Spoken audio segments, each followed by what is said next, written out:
Good evening, everyone. We will call this galvanized board together at 7:04. This will read this order correctly. Thank you, Father God, for bringing us together this evening. Thank you for allowing us to be here and receive information from all the presenters this evening, Father God. Thank you for bringing staff and guests and everyone involved. Father God, as superintendent with that for all of us to receive information and forward and make good decisions for all of our stakeholders, our students, staff, and community. Father God, I thank you for the opportunity to serve this district as we all do as we sit here on the board. Father God, I thank you that you continue to watch over this district and protect us. Families that have had tragedies these past days, Father God, I lift them up to you to give them peace and comfort. Our staff that have been impacted, our students that have been impacted, Father God, just surround them with your grace and your mercy, Father God, and your love. Father God, I ask that as we complete our business here and as we make our way to our destinations, you just continue to bless us and travel.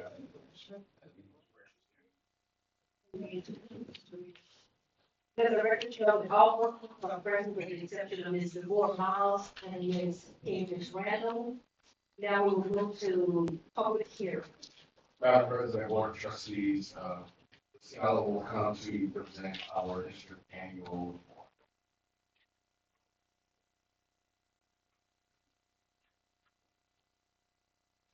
Good evening.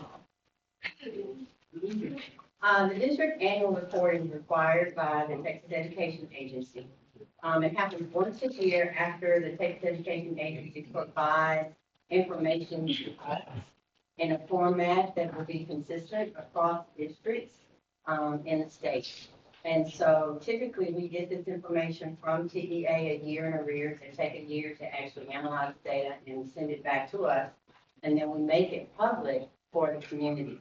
So the purpose of this annual report is to share with the community what are the documents that are a part of the annual report and where they can be found, and then who they can contact if there are any questions about the information that's going to be published.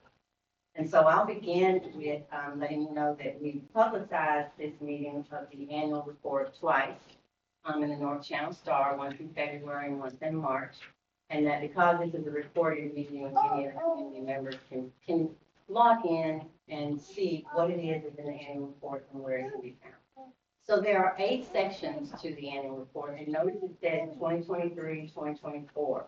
So this is all data that has been presented before. It's just a matter of compiling it all so that you can move and find it.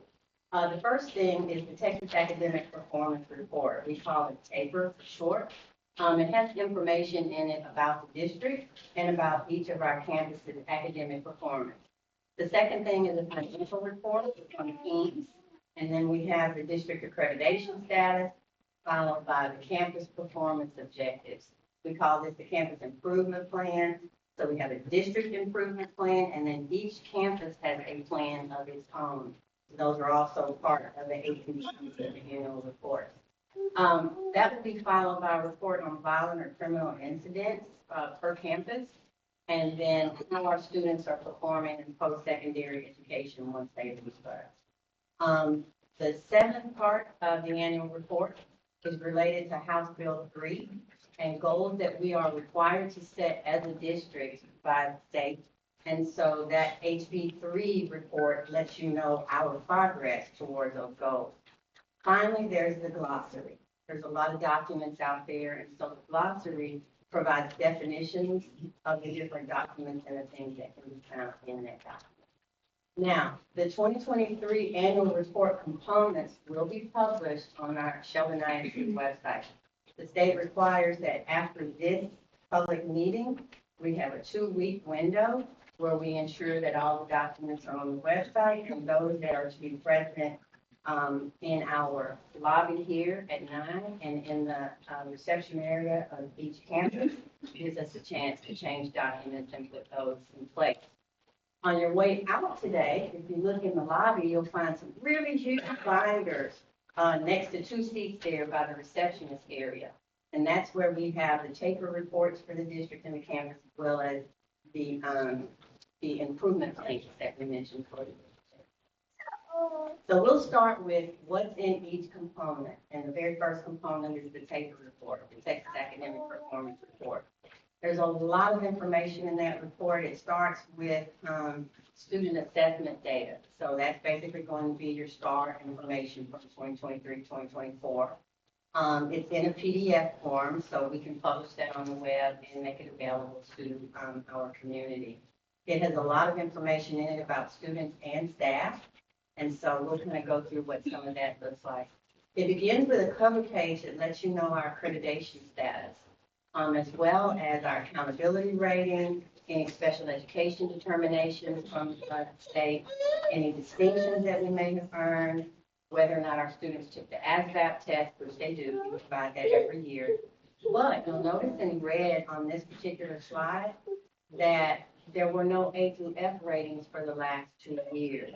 A through F has been held up in the court system ever since the accountability ratings changed. And so we do not have an accountability A through F rating for the year 2023-2024 because no district has a rating for the year 2023-2024, which is why TEA requires us to say that it's pending. What you'll find is students performed at approaches, meets, and masters on all of the grades and subjects that are tested on STAR. You will find our annual growth. So growth is whether or not a student grew from 1 year to the next in reading or in math. And you'll also find our growth based on what was then called House Bill 4545. That's your students who were not successful in terms of meeting the approaches level on STAR, and they had to have 30 hours of remedial instruction to help them perform better on the following year. That's also reported for reading and for math. In the TAPER report, you will also find information about bilingual education and ESL, which programs we offer in our district, what the students' performance was in terms of annual growth as well, and accelerated learning, which is at House Bill 4545 at the end. This presentation, by the way, will be found on our website with all of the documents that are in the 8 components of the annual report. So anyone can go back to this particular presentation and use it to reference the documents online. So we'll go into all of the STAR information is there. Then we get into the graduation and dropout rates as well as attendance. As you know, we are funded in Texas on attendance. We're one of the few states that still do that. Most states fund on enrollment. But our attendance is extremely important to us. So you'll find information about chronic absenteeism, our dropout rate, and our 4 or 5-year graduation rates, as well as our 6-year graduation rate. You'll have information about the total number of graduates, as well as their ethnicity, and the graduation plans that they graduated on, whether it's distinguished or on the recommended plan. You'll have information in there about college career and military readiness. That's part of our vision statement, our mission statement here in Sheldon. So everything from the percentage of graduates who graduated college career and military ready, those who earn the TSI rate for entering college without remediation, our advanced placement results, AP scores, and our SAT, ACT results. Other post-secondary indicators that you'll find, how did our students do after graduation once they reach college? So that's also in the paper report. They follow students through their first year of college, their fall, spring, and summer semester. So that's going to be data based on the 2023 grad. Student and staff information is very plentiful in the taper report.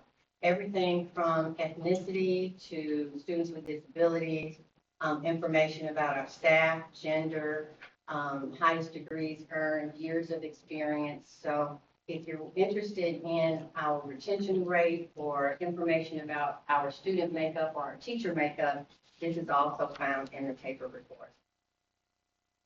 Then there's our PEAMS financial data. Mr. George is always presenting the financial data. He also has a public hearing about the financial data.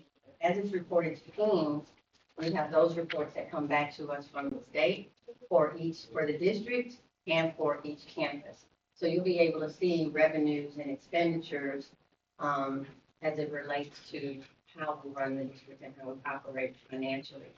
The most recent data that TEA provides for that is based on the 22-23. Also in the taper report is our accreditation status.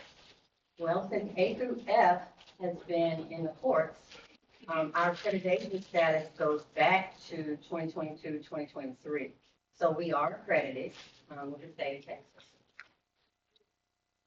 Then we have our campus improvement plans. There's a plan with objectives and an action plan for each campus. And then the report on violent or criminal incidents. This is a report that can be found in the district office, and it will be available at each campus.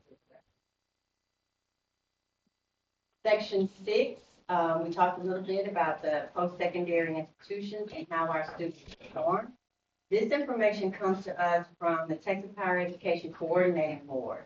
That website has information for all school districts on it. So it will actually be linked from this presentation in case you want to look at other districts as well as Sheldon ISD.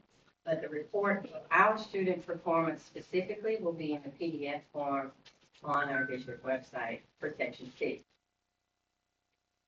Section 7 we're going to go into in a little bit more detail. That's the House Bill 3 goals. That's related to our younger students in grades K through 3. That's basically looking at our performance towards proficiency in literacy and math and CCMR. And so when let me go back one slide.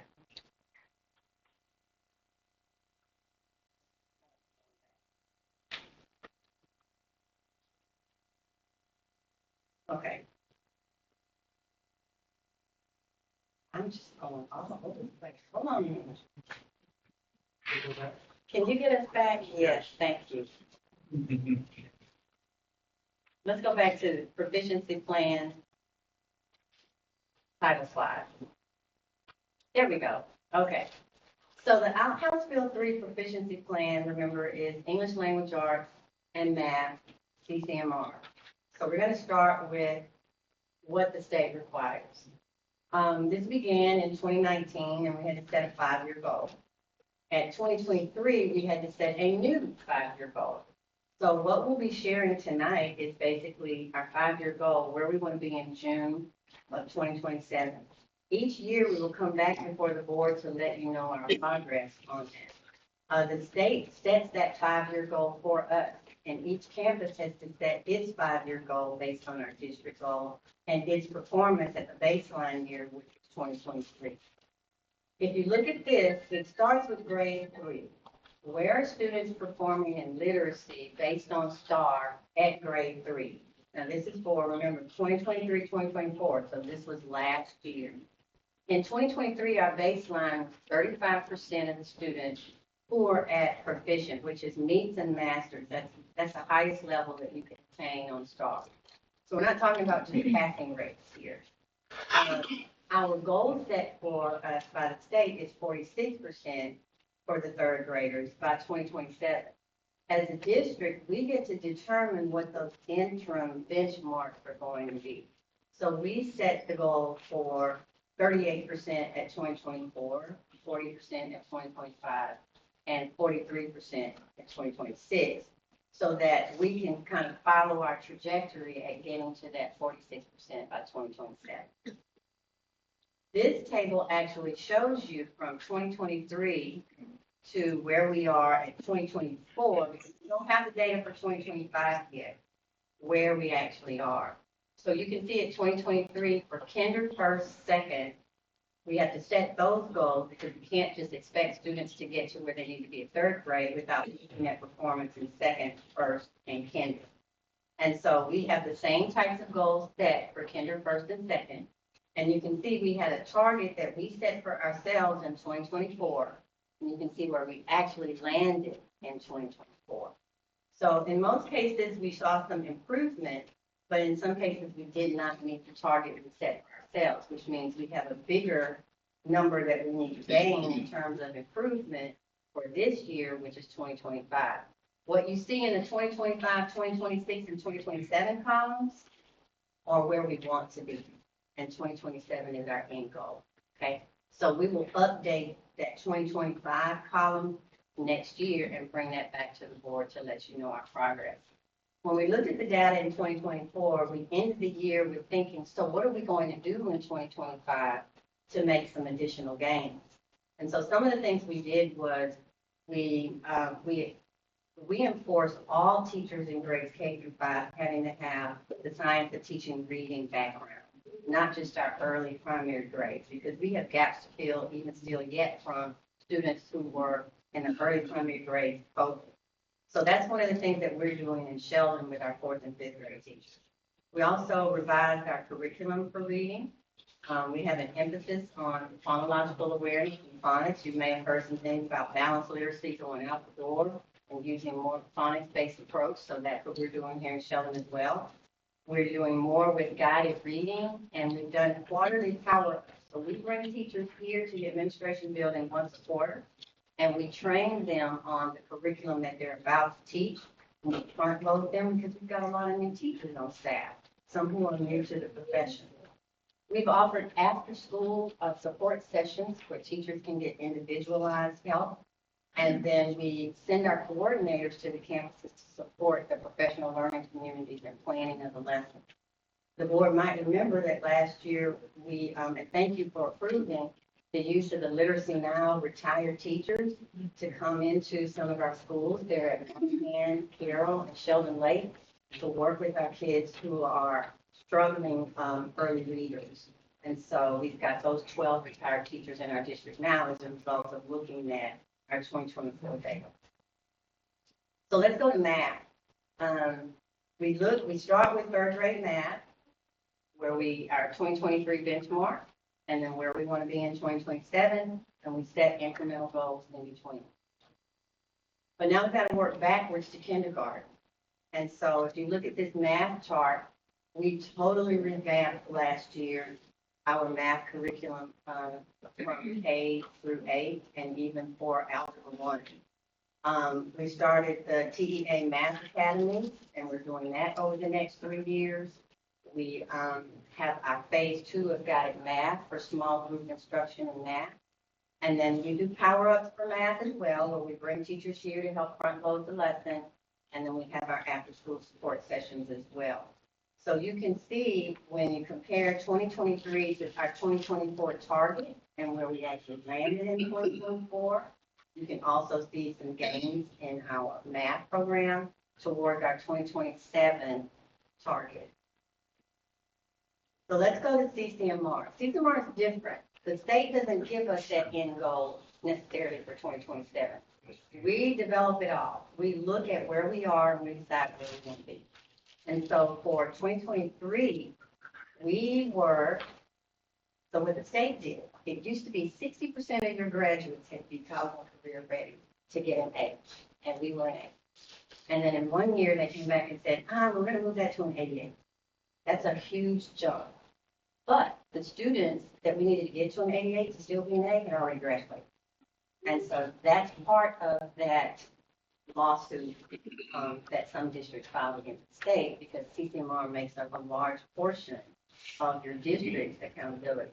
So at 2023, when we started the year, we were an A. We were beyond an A because we were at 73 and an A was 60.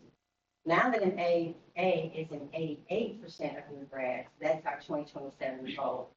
You can see that as of 2024, 25, and 26, we set those interim benchmarks for ourselves. So here is our CCMR data. We decided what we wanted to target to help improve our college readiness of our students. So overall, this is for KHS and CASE combined. We started with 75%, and you can see where we want to be at an 88. Our target was a 76% for 2024, and we landed at 79. We want to increase our Texas Success Initiative by more students doing well on SAT, ACT, and TSIA. So that's that second row that you'll see there, and you can see our target is 40-52. We have a big, humongous, hairy goal for the number of kids enrolled in dual credit. By 2027, we want half our kids to graduate with 9 hours of dual credit. So we started a lot of initiatives like having the UT classes where UT on-ramps taught on our campuses. We offer a lot of dual credit through technical, through cosmetology, welding, criminal justice, core classes, college algebra. So students don't have to leave the campus to go to Tanjac to earn college credit. And then for our certifications, you can see we've grown quite a bit in 2023 from 13% of our students earning industry-based certifications approved by TEA to 31%. So kudos to our career and technical education team there as well. So June 2027 is our target. We'll continue to provide you with updates. Now, each campus has a chart that looks just like our district chart. And you can see kindergarten, first grade, second grade, it's broken down by each grade level and how we're progressing at each campus. Those will be posted on the district website for the community to be able to see. So section 8 then of the taper report is a glossary, and that's where we see those definitions. Right now, it comes to us from TEA. It is only available right now in English. It says pending when we look for the Spanish version. The TEA has promised us that the glossary for Spanish is forthcoming. So it's a lot of information in the eight components of the annual report. We have 2 weeks from this formal meeting to post all of this information on our website and to provide paper copies of the taper report in the district front office here and at our campuses. The campus improvement plans are also there as well. I am the district contact for anyone who has questions about the 8 components of the annual report. And from those questions reaching my office, I will field those out to the experts in each of the areas that are related to the annual report. So thank you for providing us this time to share. Do you have any questions about the documents that will be posted? All right, well, thank you. The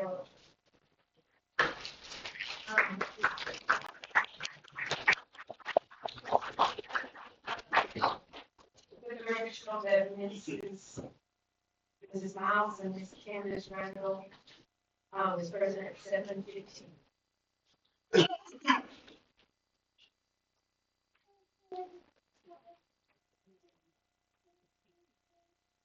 Um, Now, would you please stand for the recitation of oaths? Oligarch and Olive, Harry, Others, Ord, Arch,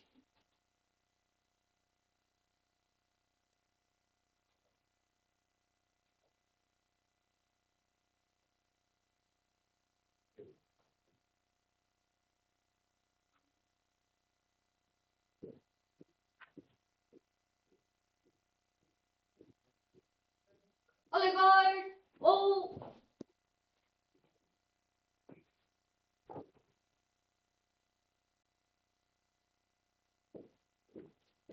Oligarch, O,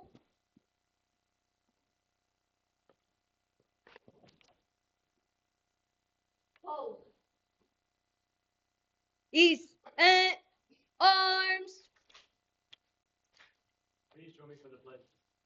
I pledge allegiance to the flag of the United States of America and to the republic for which it stands, one nation, under God, indivisible, with liberty and justice for all. Now for the Texas flag. Honor the Texas flag. I pledge allegiance to thee, Texas, one state under God, one and indivisible. Order, Arms, Oath.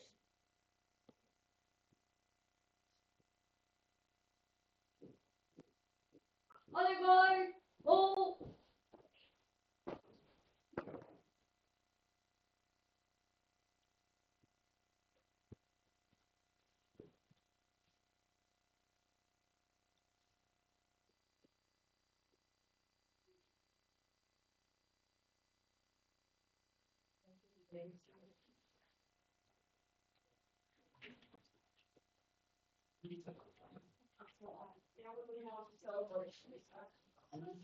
Madam President, Board of Trustees, we are going to start our celebration with Spotlight coming up.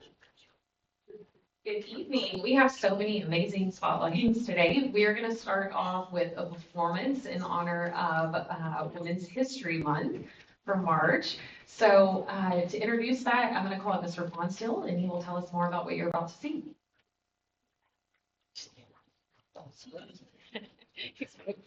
Ladies and gentlemen of the board, it's a pleasure to be in front of you again this month.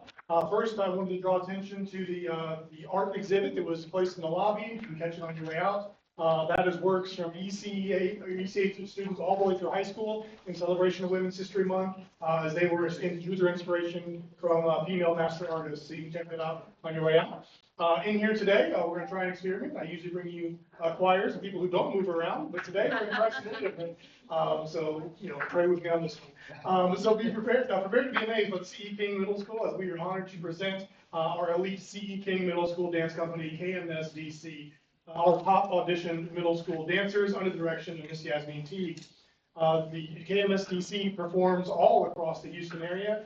They've been at Rice University, they've been to Rockets games, they just did the MS Walk in Woodlands, they're going to the Houston Astros game to perform later this baseball season coming up.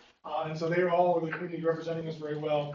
Tonight, in honor of Women's History Month, they're going to present a powerful lyrical contemporary piece set to Gravity, which was written by a female artist and then reimagined subsequently by another female artist. And so for this performance, we have chosen 7 of our elite dancers from the KMSDC. They will embody strength, elegance, and artistry of contemporary dance. Through their movement, their powerful language of emotion, strength, and storytelling, they will honor the beauty and resilience of women, using dance as a powerful medium for expression and empowerment. And so we invite you to sit back, relax, and enjoy our CE King Middle School Dance Company.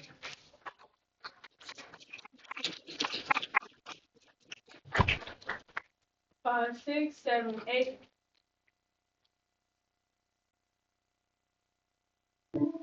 Something always brings me back to you.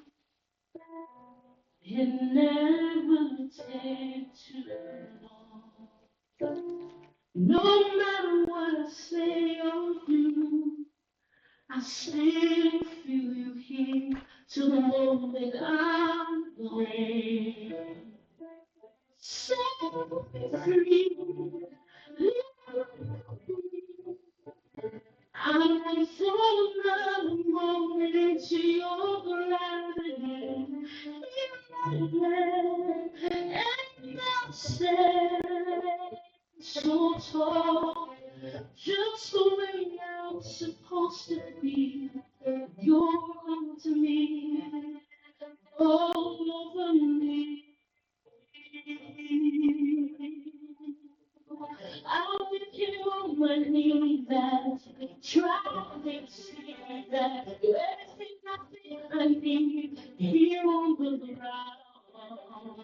Though you're not a friend of foe, can't seem to let you go. One thing I still know that's keeping me down.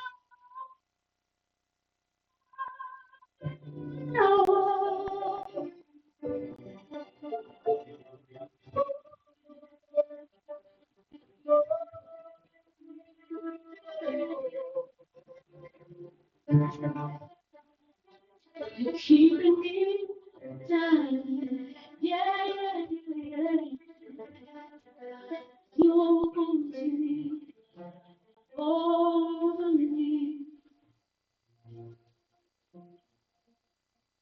So it always bring me back to you. It never takes too long.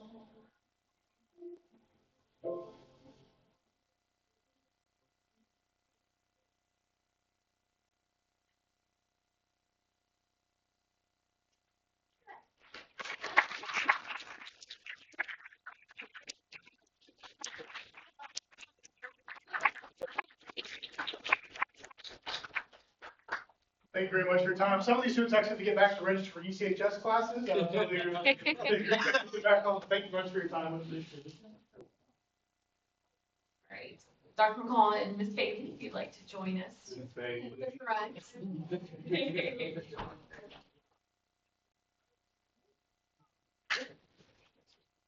Okay, so we're going to start off with our employees of the month. So we will start with our administration building employee of the month, our paraprofessional of the month, and that's Ms. Terry Autry.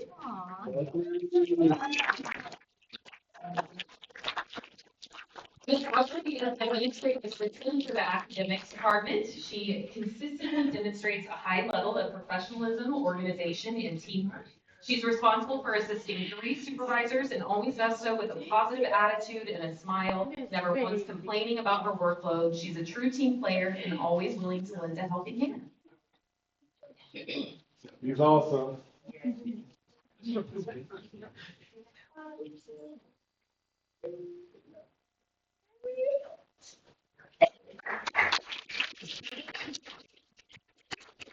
Moving on to Case Academy, we'll start with our teacher of the month, Sharonda Charles.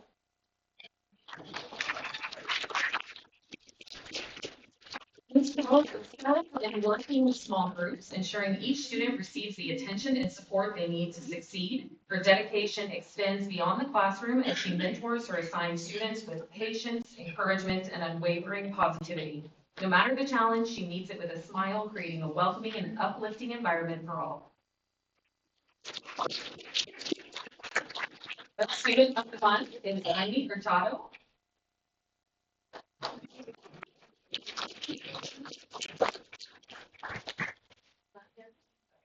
And our paraprofessional of the month, Jessica Hernandez.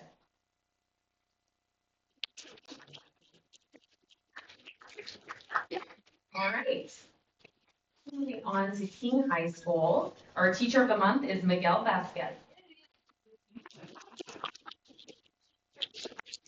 He's a dedicated math and intervention teacher and soccer coach who goes above and beyond for his students. He designs engaging lessons that make math more accessible and enjoyable. When a colleague faced medical issues, he stepped up and took in her students, ensuring they didn't fall behind. His hard work and commitment to student success paid off, as his retester scores showed significant improvement. Beyond the classroom, he inspires teamwork and perseverance on the soccer field. Our student of the month is not here this evening, so we'll move on to our paraprofessional of the month, Sheila Pruitt. Yeah.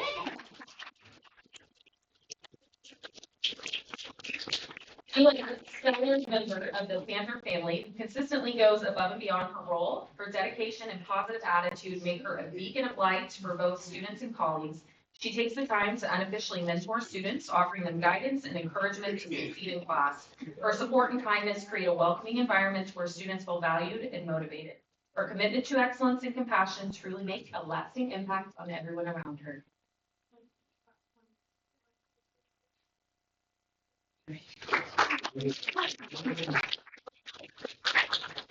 Moving on to our ninth grade campus, our teacher of the month is Kendra Johnson. A supportive classroom where students feel valued and motivated to learn, fostering strong relationships built on trust and respect. Her well-structured routines and clear expectations ensure a smooth, efficient learning environment where students take ownership of their work. Through engaging lessons and constant feedback, she challenges students academically and empowers them to grow.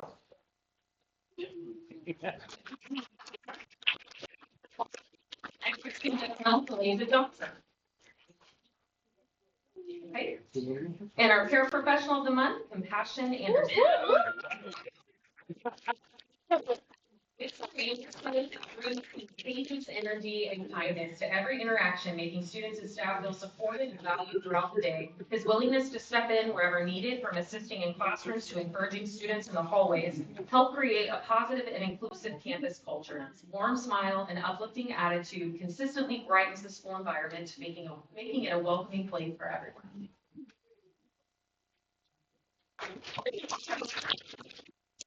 Let's go ahead and announce the school of the month All for high right, school since so we're School recorded. We can Resource be on the Officer record. Day was February 15th, so we're able to recognize at least some of them this evening. We have 10 that are working tonight at different sporting events throughout our district. So we do have 4 with us this evening. We want to express our deepest gratitude to our incredible School Resource Officer.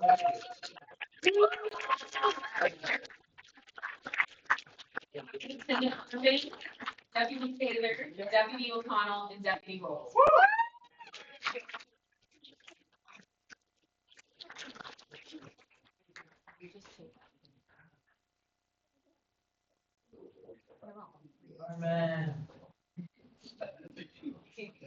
Deputy Rose is a CD King alum.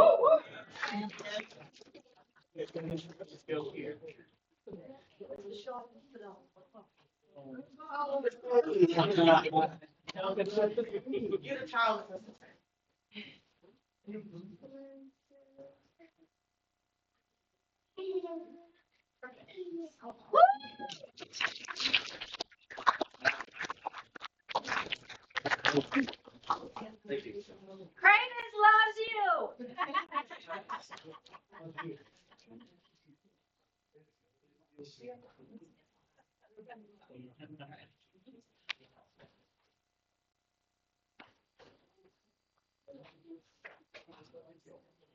Okay, also our King High School Student of the Month is Valeria Galvin Luna.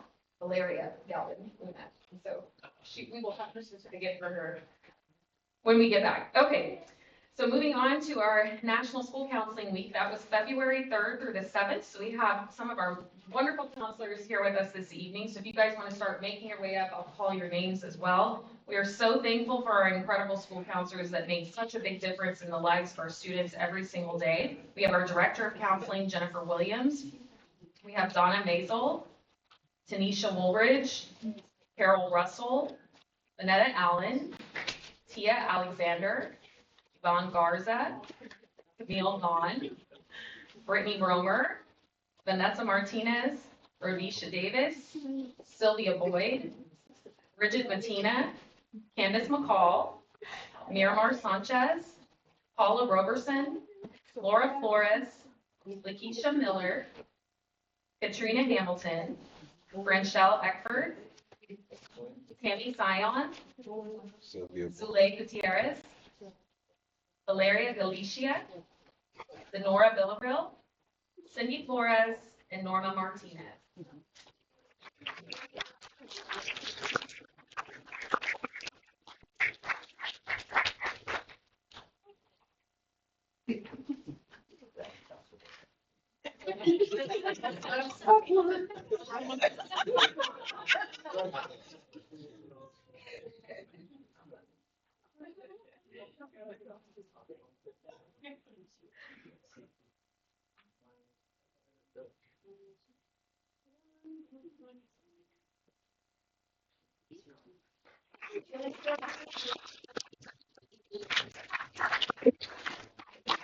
All right, the Houston Area Association for Bilingual Education recognizes outstanding bilingual and ESL educators from Houston and its surrounding areas. Last month, the district surprised 3 individuals who were selected by the multilingual department and voted on by their peers. So as we call your name, please come to the front. Hillary O'Grady from King High School is our secondary ESL Teacher of the Year. Deja Kaiser from Garrett Elementary.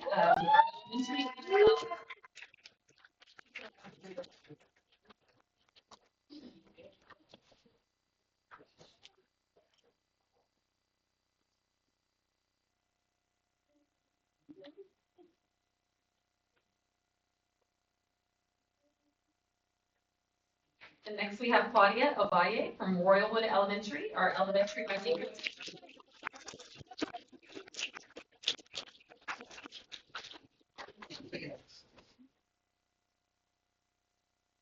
And they will be recognized in April at the Ave Banquet.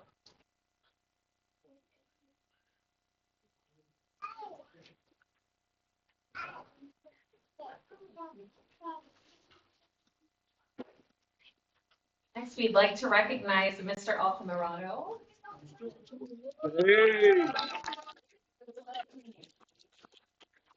He's our principal at Royalwood Elementary and also the champion leader for 2024-25 for the Houston Area Association for Bilingual Education.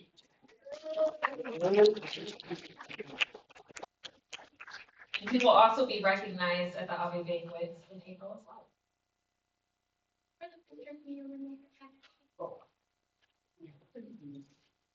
I can finish. Normally it takes the first.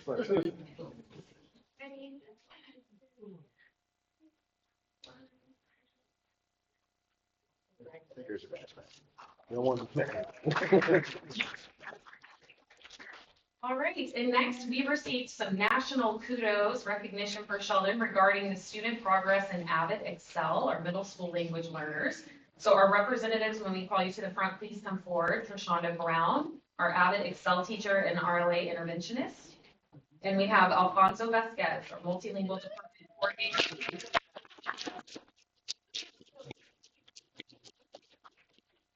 And he was featured actually in an Avid video. You can see this still on your screen that will be seen by many people.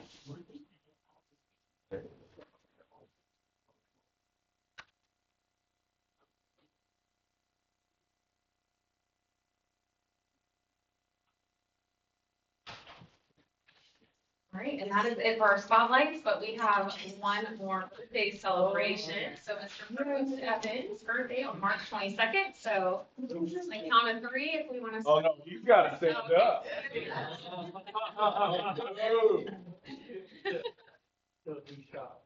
All right. Right, on the count of 3, we'll sing happy birthday. 1, 2, 3. Happy birthday to you.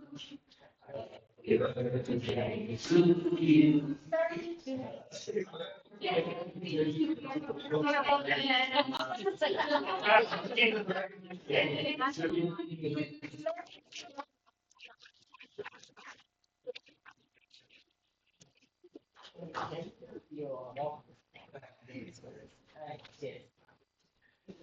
Madam President, I conclude our celebration.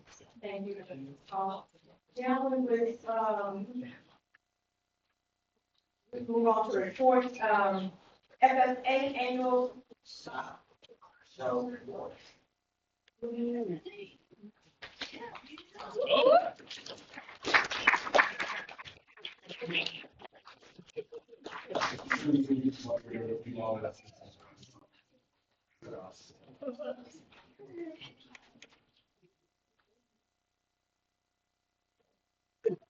Good afternoon, I'm Cameron Cotto, this is the Tuesday night on this, along with some of the things we have going on with everything.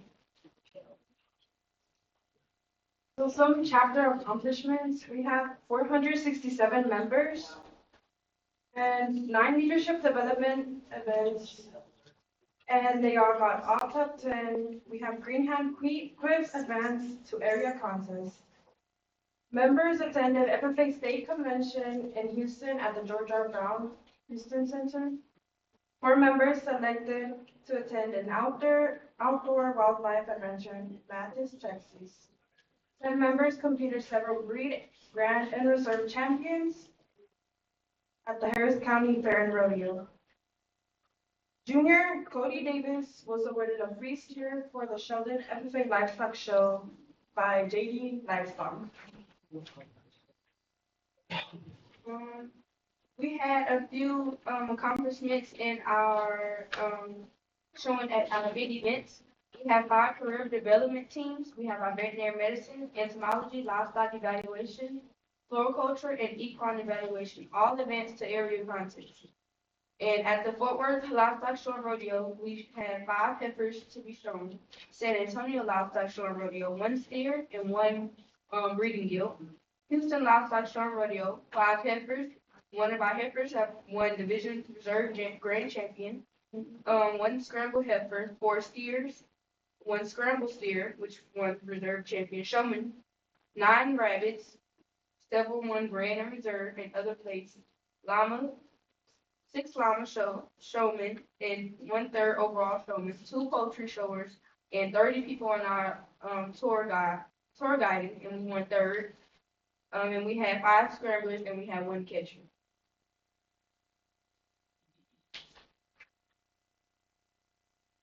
At the barn, we had a few improvements to uphold our standards.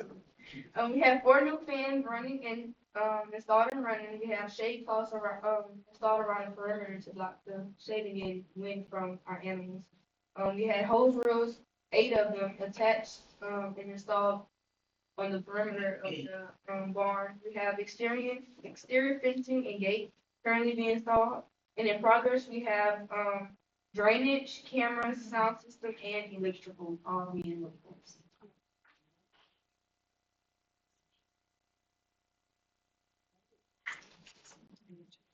In our livestock show, which was January 16th through the 17th, we had 6 steers, 10 pigs, 8 lambs, 8 goats, 8 roller pens, 18 rabbit pens, 11 decorated cake, 17 food shows, 6 horticulture, 11 photography, and 5 ag mechanics. This increased buyer participation, increased participants, Sheldon Education Foundation sponsored buyer extension. The Sheldon ISD admin, including Dr. McCall, top Sheldon ISD supporters. Over 40 Sheldon FFA alumni attended the show to help bring exhibitors and support the show. With this, we made $74,350 at the end of the day.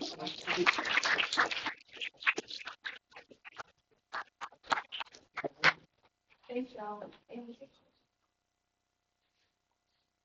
First of all, I want to say I'm always impressed by our students in FFA.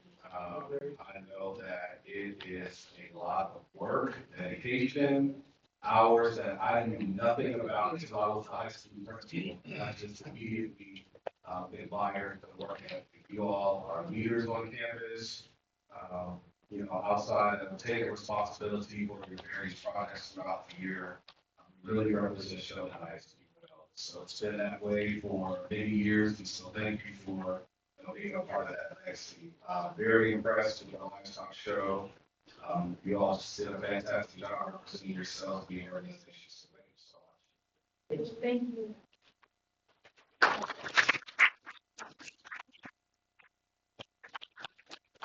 I just wanted to introduce Christopher Yells. He's a teacher. He spends a lot of time with those kids.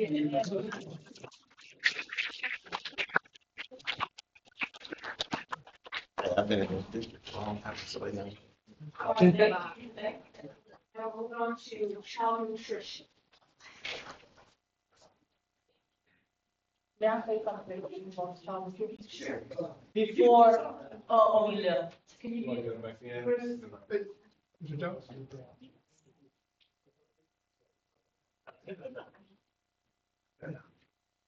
I wanted to say something to you. Yes, I ma'am. want to personally say thank you. Thank you. I had a big event, last week here in Houston, with my organization and Mr. Chris here. I told him what I needed. The students stepped up and helped me and made it happen. And I just want to say thank you. Thank you because they just go the extra mile to help you when you need, when we need it. Dr. Saeed, I want to say thank you. Thank you. One of the, students came and helped us on his end and he made that happen for me at 6 a.m. on a Saturday morning, you know? So I just want to say thank you. Everyone was very pleased with, what he taught them and we're going to be bringing them back. And I just want to say Appreciate thank you to both of y'all. Y'all helped me make it happen. Yes, ma'am. And, you know, if it wasn't for, you know, a great district that I work in, we have an awesome facility over at the high school. And that's what I do. I teach those kids to go out and be productive, be, you know, fabricators. And if there's anything that you need, and if we can build it, we'll be happy to do it for you. They did it for me. Yes, ma'am. Like a couple of hours, so. Yeah. All right.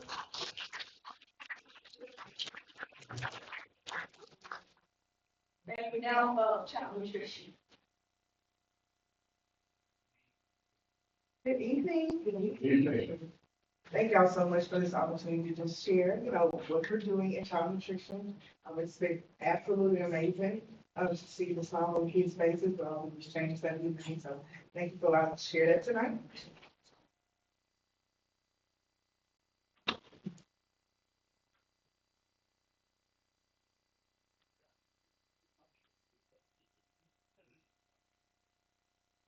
Okay, so if I hadn't learned anything since I've been here at Children, if you don't have a vision, you have nothing. So we had to create a mission statement for our department. And so I had our team, along with our managers, just kind of help brainstorm what we're trying to do here at Children, the work that we're doing. And so this is what we came up with. We are dedicated to nourishing the minds and bodies of students by providing healthy, balanced, and delicious meals in a safe and welcoming environment. We are committed to ensuring that all children and children have access to wholesome meals that enhance academic performance and promote lifelong healthy eating habits. And a few of our goals for our department, we're creating a positive dining experience for both our students and our staff, providing well-balanced, nutritious meals for all students, increasing meal participation, which is huge for us at all of our campuses, to create a work environment also where all of our employees feel seen and valued. So who are we?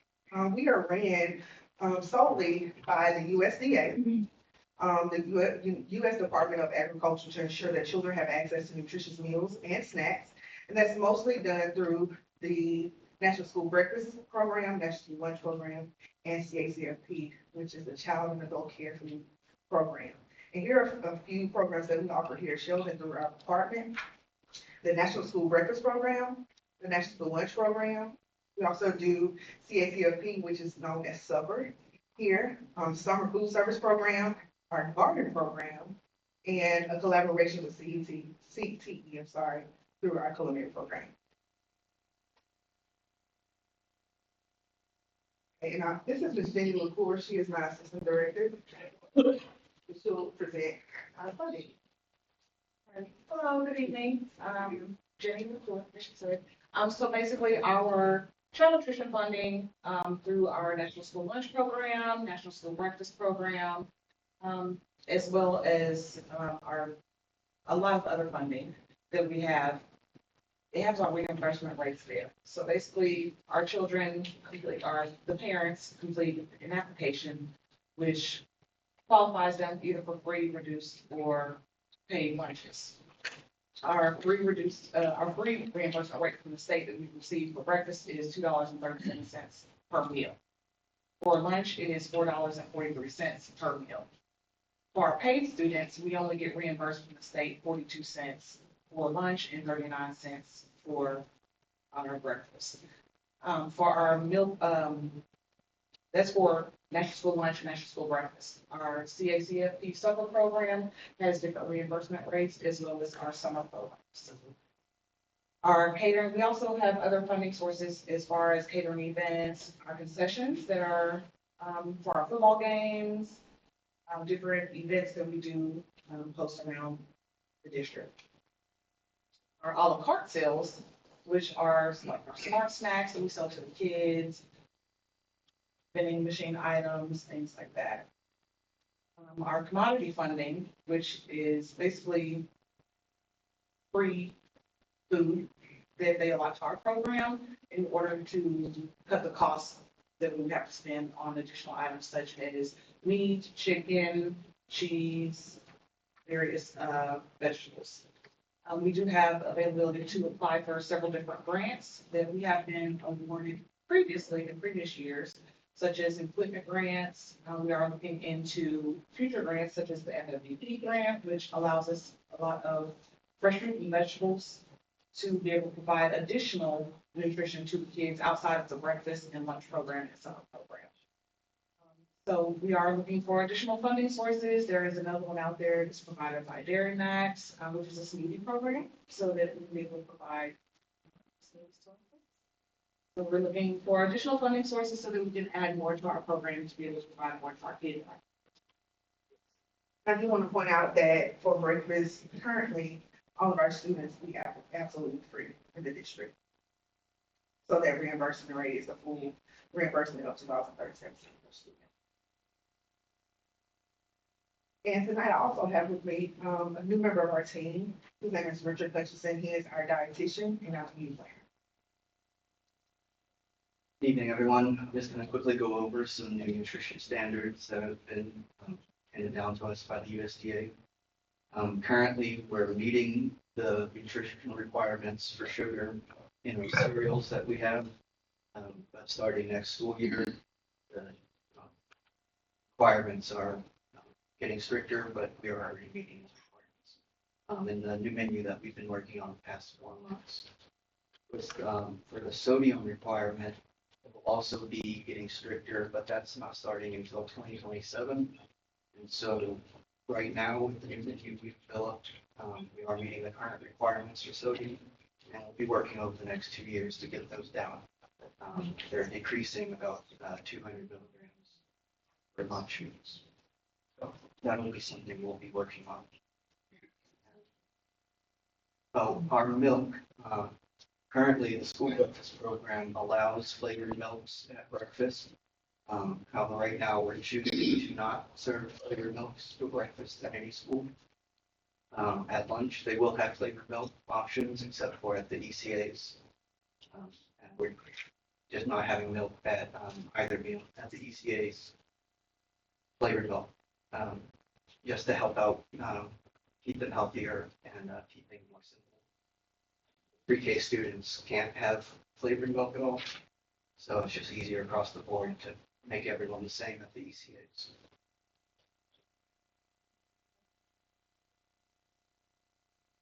One thing I can add to that, our vendors have already started the process of reducing the sodium and the sugar in our products.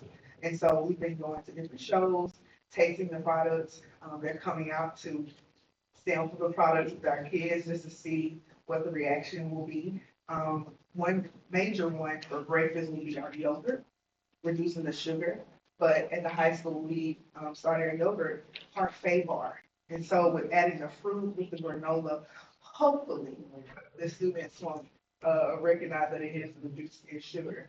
But the standards are getting stricter, and we're just doing all that we can to kind of make sure we're easing into it and not just shocking our students all at one time. So I want to move into meal participation, okay? So as of March 12th, we had 8,326 students that are free in our district, 825 are reduced, 1,751 are paid, which brings our eco-dis number to 83.94%. And currently, our parents are asked to turn in an application via online or through paper. And this is how we are able to determine, what status the student will be for lunch. And we also get information from the state that provides us with the information like for homeless and for any type of governmental assistance. And so that factors into our eco-dis number. So we're getting into the percentages just to see where we are, just trying to track the data. And so for breakfast, we kind of compiled August to December together because we launched this brand new menu in January, and it was pretty aggressive. We took all of December to work on it and to make it ready for our students to come back for the new semester in January. And so you can see there, some of the numbers are gradually increasing with breakfast, with some of the changes that we implemented. Some are significantly low. So you look at the high schools, they're low, and at our middle schools, they're really low as well. And so some research has been done, especially in 2023, where it shows that students all over the U.S. in high school and in middle school, maybe like 27% of those students are actually eating breakfast. So it's trending downward with them eating breakfast. They're drinking more water, according to the data, but they're not eating vegetables or fruits, and they're not eating breakfast. So we want to change the narrative here in children, and we want to do everything that we can to entice our students to get in the cafeteria and eat for breakfast. And it's harder at our high schools because they drive, and they're running in. But we've been identifying some areas where we capture those students right when they come into the door. So like our band students, they're going straight to the band hall. They might not come down to the cafeteria. Our athletes that are going straight and putting their stuff in their locker, they might not come to the cafeteria either. So we want to go to them, that entrance, take the food right there so they can grab it and then they can go to their destination with all their belongings in. But you can look at the percentages just to see where we are. We are trending upward in our elementary schools for sure, but we're still working on increasing participation for breakfast in our high school.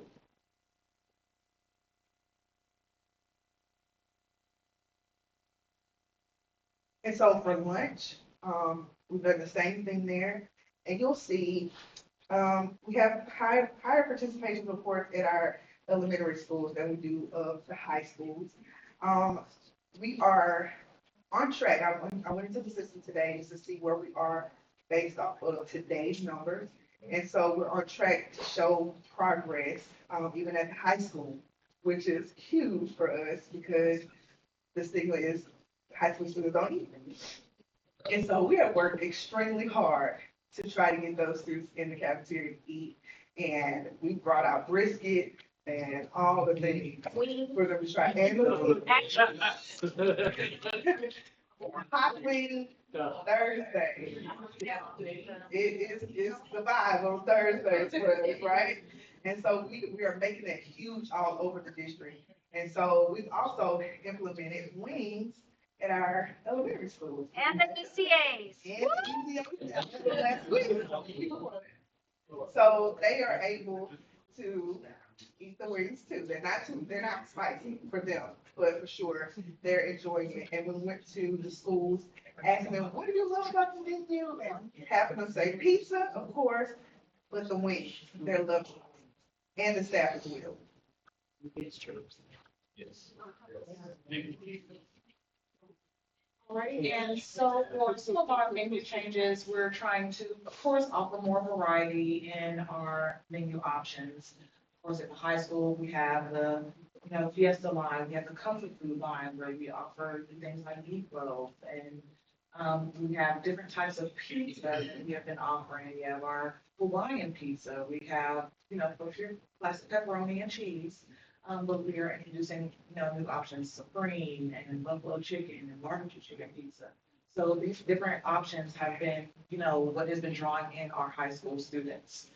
Also the baked potato bars, they are loving the baked potato bar. We do hundreds of baked potatoes a day. So the barbecue baked potato is a big hit as well. We're also incorporating more fresh fruits and vegetables, more whole fruits. At breakfast and at lunch, but also offering those vegetables at breakfast as well. And so, of course, we want to provide more resources coming forward to our community, being more open and upfront with our community and more interactive, making sure that we are present and to partnership, of course, with the different elementary schools and high schools, all of the campuses to put more, be more on the forefront, to where we can build that relationship with parents so they can feel more comfortable. Come on over to the child nutrition office, come have a conversation with us. Let us know your input and your feedback so that we can be able to, instill those changes. We're very open to the feedback. We also want to, of course, we're working on the menu to make sure that we're abiding by those standards that are set by USDA. And then, of course, we are implementing scratch cooking. So for many years now, a lot of districts have been on the heat and serve, especially with COVID. So now we are going back to scratch cooking. So with that being said, of course, we have to put in more training with our staff. We do have to invest in additional equipment in order to be able to facilitate those things. And so it's going to be a little transition, but it has been working very, very well recently because we've been already transitioning that way. And of course, the training of the staff, we have implemented a new hire training standards and a new hire training program that we are, so that everyone can be well-rounded when they come in. Hired in every position, you get trained in every position. That way, wherever we need you, you're able to work.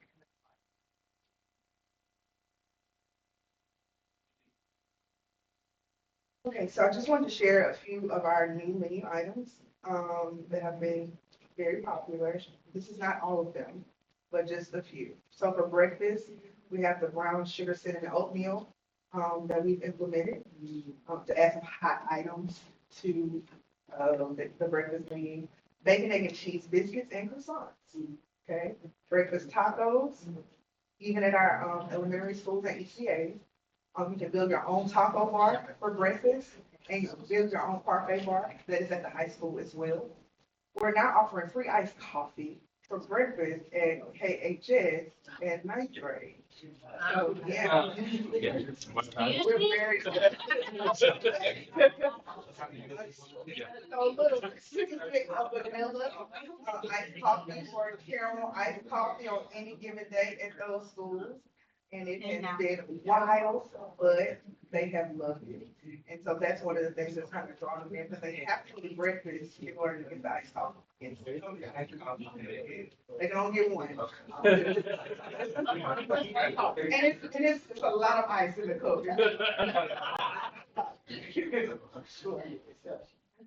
We're also incorporating, like you said, fresh fruits. So that's fresh pineapple, fresh kiwi, everything. It's just for breakfast too. Hot cinnamon rolls are a hit at all the schools. We actually recently closed down the bistro because it was open. Kids could purchase breakfast, but breakfast is free, so we just made it free. And so we took the iced coffee from over there in the bistro. We also took our hot cinnamon rolls over to the cafeteria, right? So they can get that free every day instead of having to pay.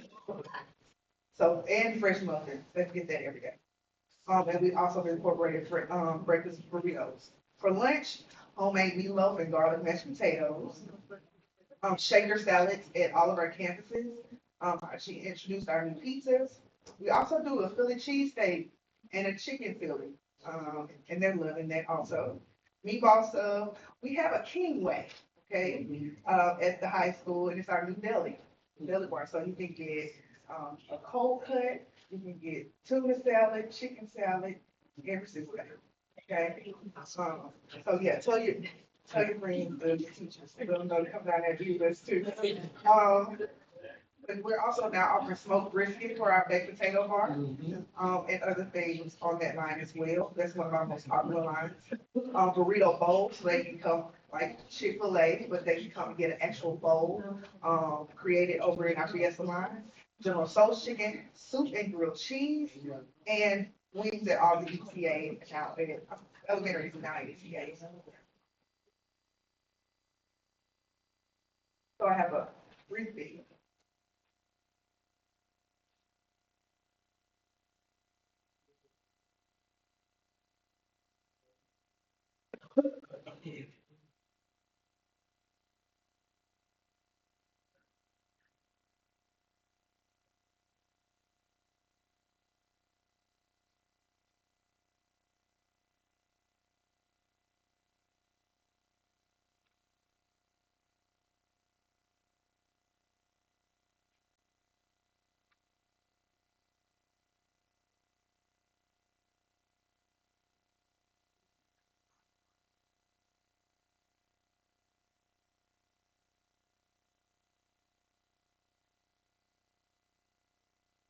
If you're looking, you'll see some of the products that she spoke about, the Philly cheesesteak, the hot wings, of course. Yeah.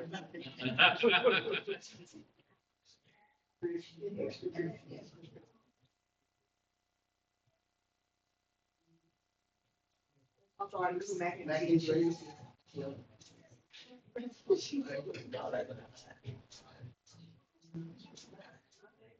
Here are culinary students looking with us. They love it. These guys are their own part 8 months. All the products and things like that. This guy is from King Sullivan. King Way. We can say so. King Way.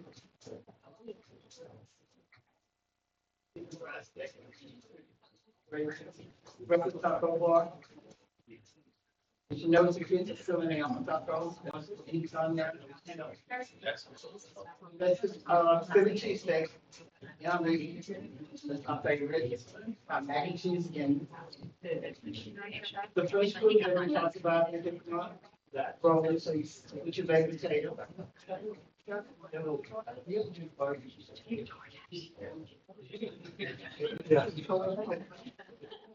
That's the first taco, and that's the iced coffee. Good iced coffee. See the line? And waiting. So we just wanted to show that little video to show you guys exactly what we talk about when we talk about feeding kids. We're all about the kids. I've been here some 26 years. And as she stated, we used to scratch foot when I came in, but we did get away from that. But we're trying to go back to it, and change is good. A lot of people don't realize it, But with all the changes we're making due to this class coming in, the kids are included. And they, like I said, with the culinary kids, they came out and they helped us out, and they loved every bit of it.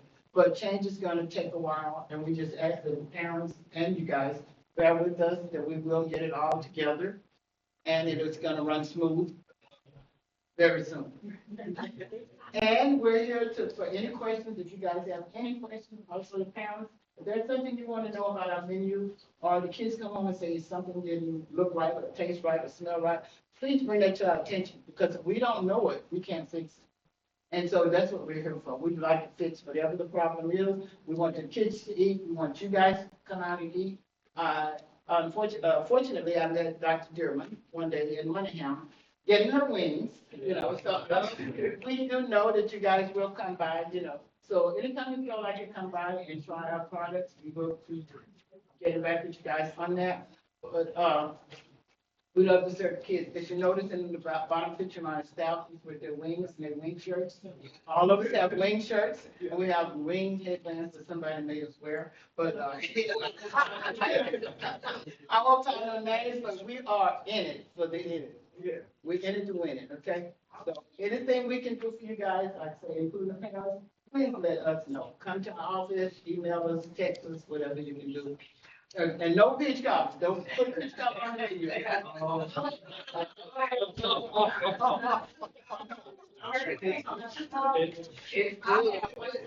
Yeah, I have one question. Y'all didn't want to see me eating Wolverines?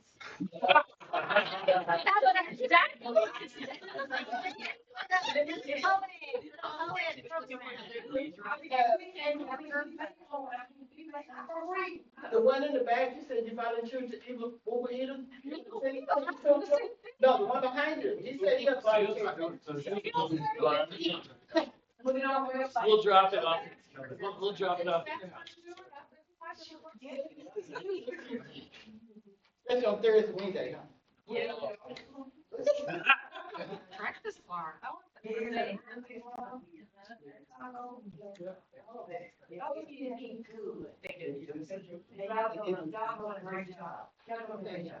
thinking, my wife and I, we have a high schooler, and I asked, how's the food? And he was like, it is the thing that we eat every day. And he talks about things, he's a lot else, get 2 orders if you could. So just thank you all for working.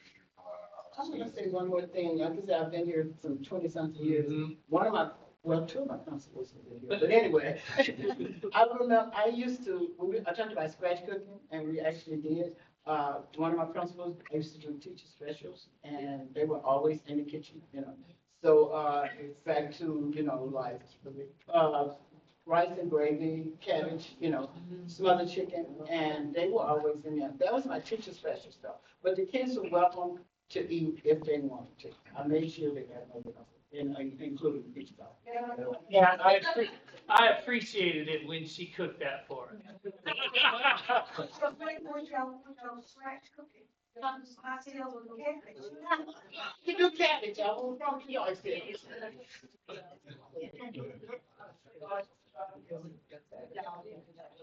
Can we leave page 20 again, please? I just want to go back to the goal that y'all had set. The mission. It's on page, but the goals within the line of endpoint. It's on page 20.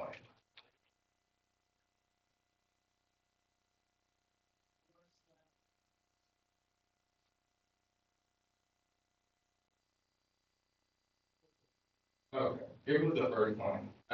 Creating a positive dining experience for both students and staff. Could you tell us how we're meeting that goal right there? So I do know that, I want to change the stigma of just being mean cafeteria lady.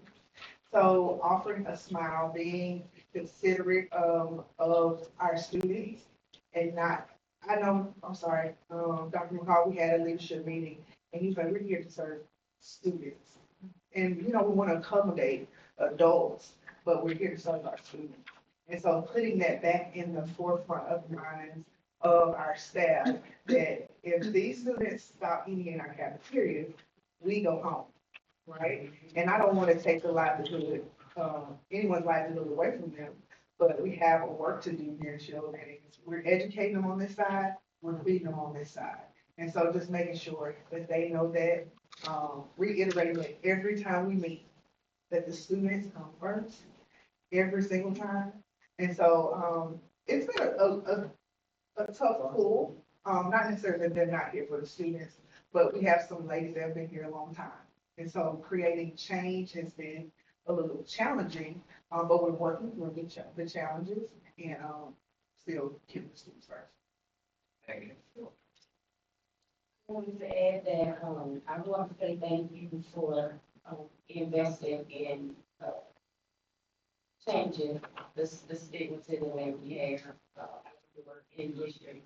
You know, just hard for me to see kids growing so much food, and just to see some of the students that just was not edible sometimes. So, I really want to say thank you. I have learned a lot today from this.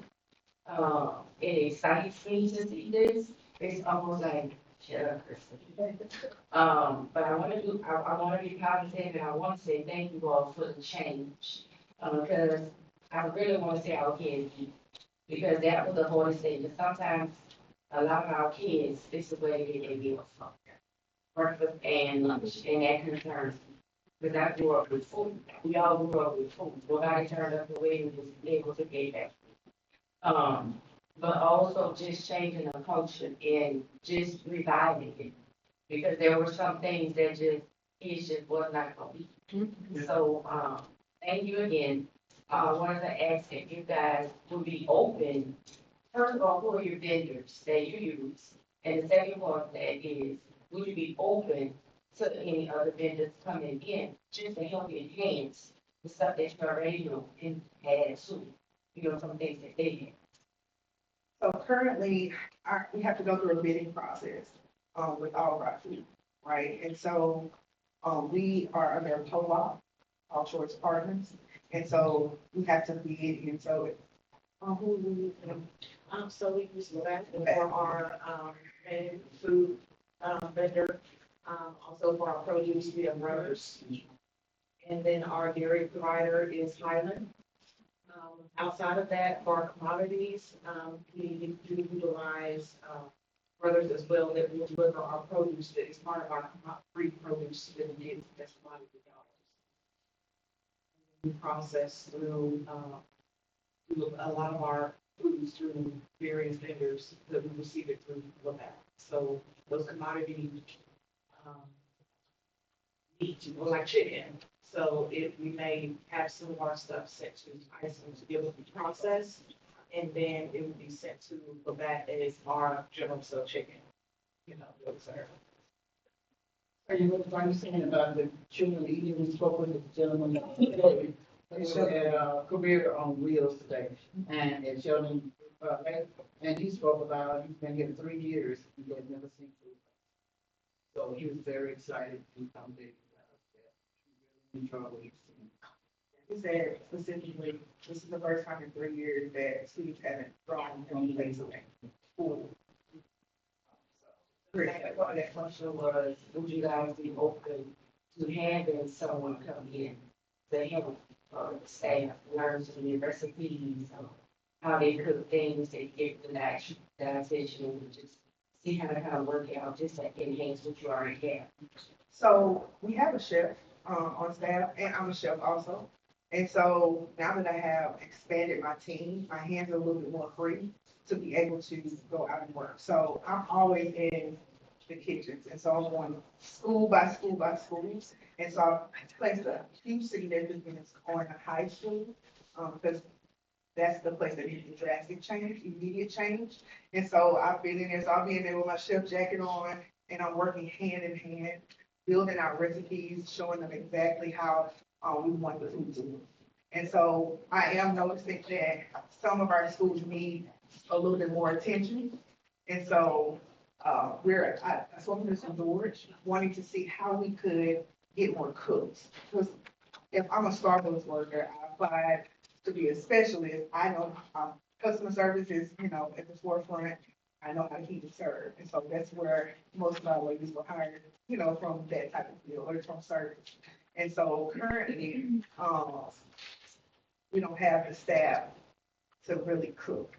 So hiring cooks for each campus is going to be important for the next year. So I can work with a core team of leaders to be able to implement what we're trying to do. You said number of the candidates, you more than, and how many are we talking about? At least about 6 of them. Is that a 12? Okay. Any more questions? Yeah, I just go. What is the cost for a staff? $5. $5. And, how much payback do you get from now would be more scratch cooking from the staff that would use it just putting it on? A lot. And then just culturally, some of our ladies aren't aware of certain recipes, certain things that we're going to eat. So we say we want meatloaf and garlic mashed potatoes. I'm having to really go into show and demonstrate how to cook this product, right?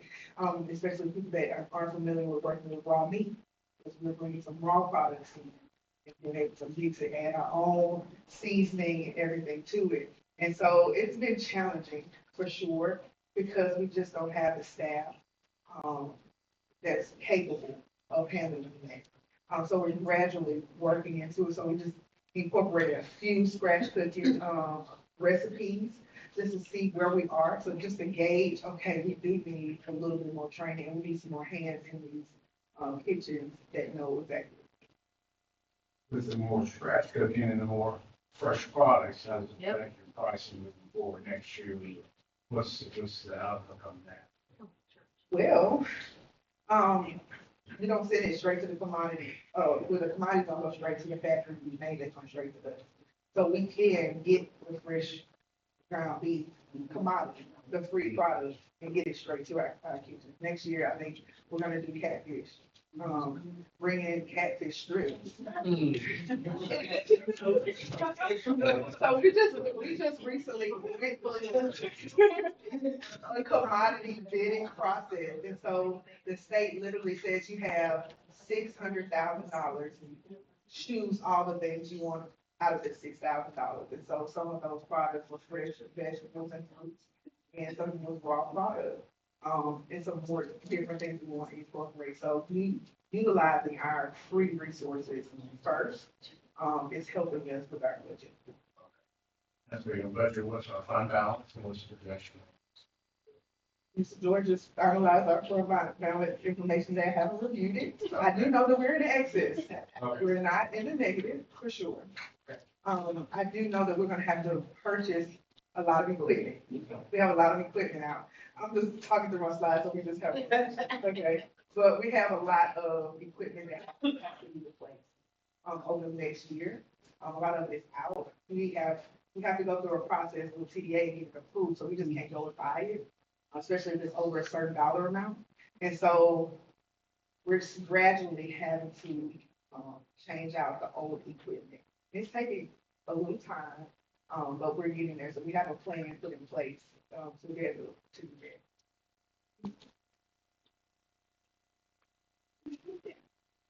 I want to go back, where you gave the items that on the menu for breakfast and lunch. I know you said you had vegetables and fruit, but do you have something that caters to kids that are big? Some tasty kind of things for kids, like say for instance, the bacon, egg and cheese for some. If they don't want any, we have some that don't have any, or could they get something with the impossible meat or something like that? Do you have any options for those kids? So currently for breakfast, no. We are working on some new recipes, so adding fish to our, fiesta line, like adding some fritos to be able to have another alternative. We were looking at, adding some other cultural items, so like Indian food with like the butter chicken and then chicken masala, but then instead of the meat, having chickpeas. And so we're actually gonna do a salad bar over there as well at high school. You know, have a lot of fresh fruits and vegetables, but adding a little bit more, vegan protein, tofu over there too, to be able to get those two. And that'll be like 25-26. And we also, we also offer, different options, so it's not just one option that we offer at breakfast, we offer, usually at our elementaries, they have two cold options and two hot options to choose from. And so one of those options may be cereal, or it may be, another item, grab-go item, or the cinnamon roll.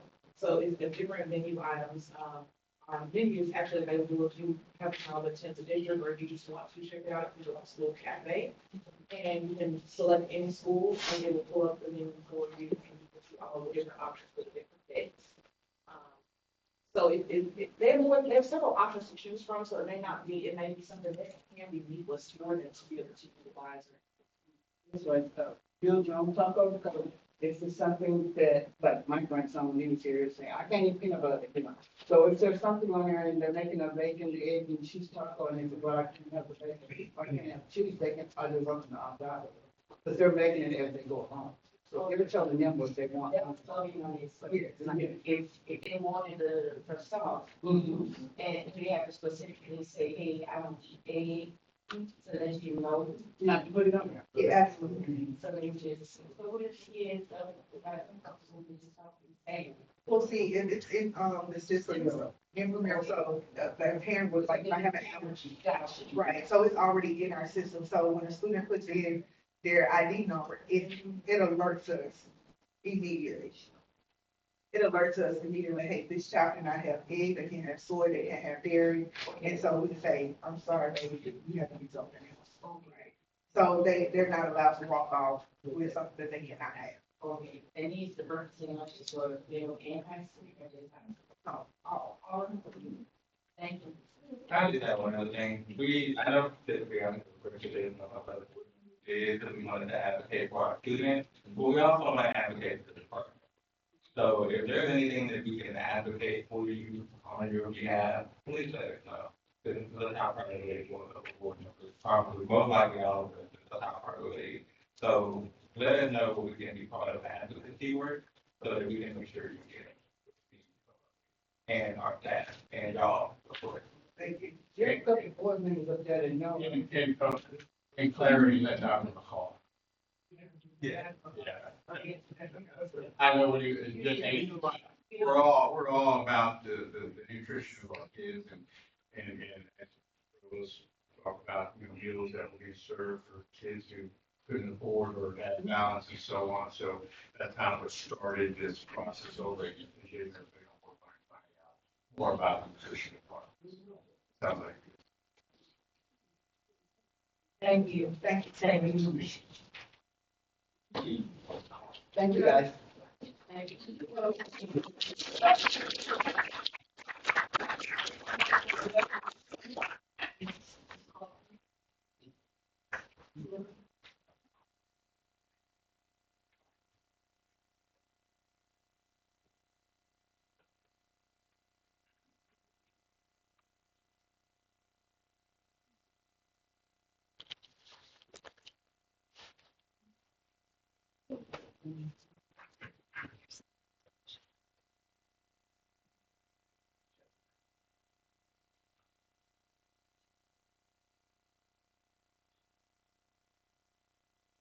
Okay, so this evening we are going to start with a resolution in memory of Mr. Moulay Abdel Moumin.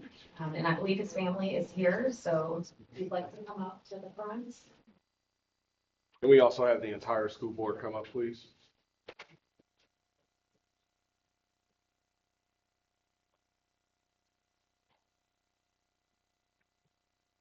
And I'll just go ahead and read this. Whereas the Board of Trustees of Sheldon ISD has learned with deep sorrow of the passing of Mr. Moulay Abdel Moumin, a valued member of our educational community. And whereas he has served with dedication and commitment as a French teacher and girls soccer coach at Sheldon ISD, contributing to the success and well-being of the student, staff, and school community. And whereas he was known for a heart to service, he demonstrated an unwavering commitment to his students' success, both academically and athletically. His dedication to developing future leaders is a legacy that will never be forgotten. He was a friend, a mentor, and a source of constant support for everyone he worked with. And whereas his passing leaves a lasting void in our hearts, and his memory will live on through the many lives that he touched. And whereas the Board of Trustees, faculty, staff, students, and families of Sheldon ISD wish to express their deepest condolences to his family and loved ones. And whereas the Board of Trustees acknowledges his invaluable contributions and expresses gratitude for his 18 years of service, which have greatly enriched our school community. Now therefore be it resolved that the Board of Trustees of Sheldon ISD hereby expresses its heartfelt sorrow on the passing of Mr. Moulay Abdel Moumin, extends its condolences to the family and loved ones, and honors their memory by committing to continue the legacy of excellence they so diligently upheld. And be it further resolved that a copy of this resolution be sent to his family as an expression of our sympathy and gratitude, and that it be recorded in the minutes of the Board of Trustees as a tribute to his life and service, adopted this 25th day of March, 2025. We have the family of Coach Moulay. We call them affectionately Coach Moulay, and I'm very sorry. I had the pleasure of working with Coach Moulay, and many of us in this room did. When I was a high school principal, Coach Moulay taught French and was the girls' assistant soccer coach, and he became, the boys' assistant soccer coach, and was promoted to the girls' head coach. And you just don't meet people like him in this life all the time. Very positive, always would give you a hug, always a smile on his face. He would tell you he loved you and how much he appreciated you every single time. And so to his wife and his oldest daughter that are here, know that we all know about you because he told us about you every time that he could. He loved you all as a family, and he would do whatever it takes to make sure that you all were okay. And so for you all being here this evening, we want you to know that although Moulay is no longer with us, you will forever be a part of this family. And if there's anything we can do, please don't keep us out of the big moments, because we want to be there to celebrate in his honor. Would you like to share anything with the Sheldon community? Thank you so much for your support, for your time, for everything. We love you. Thank you. Thank you so much.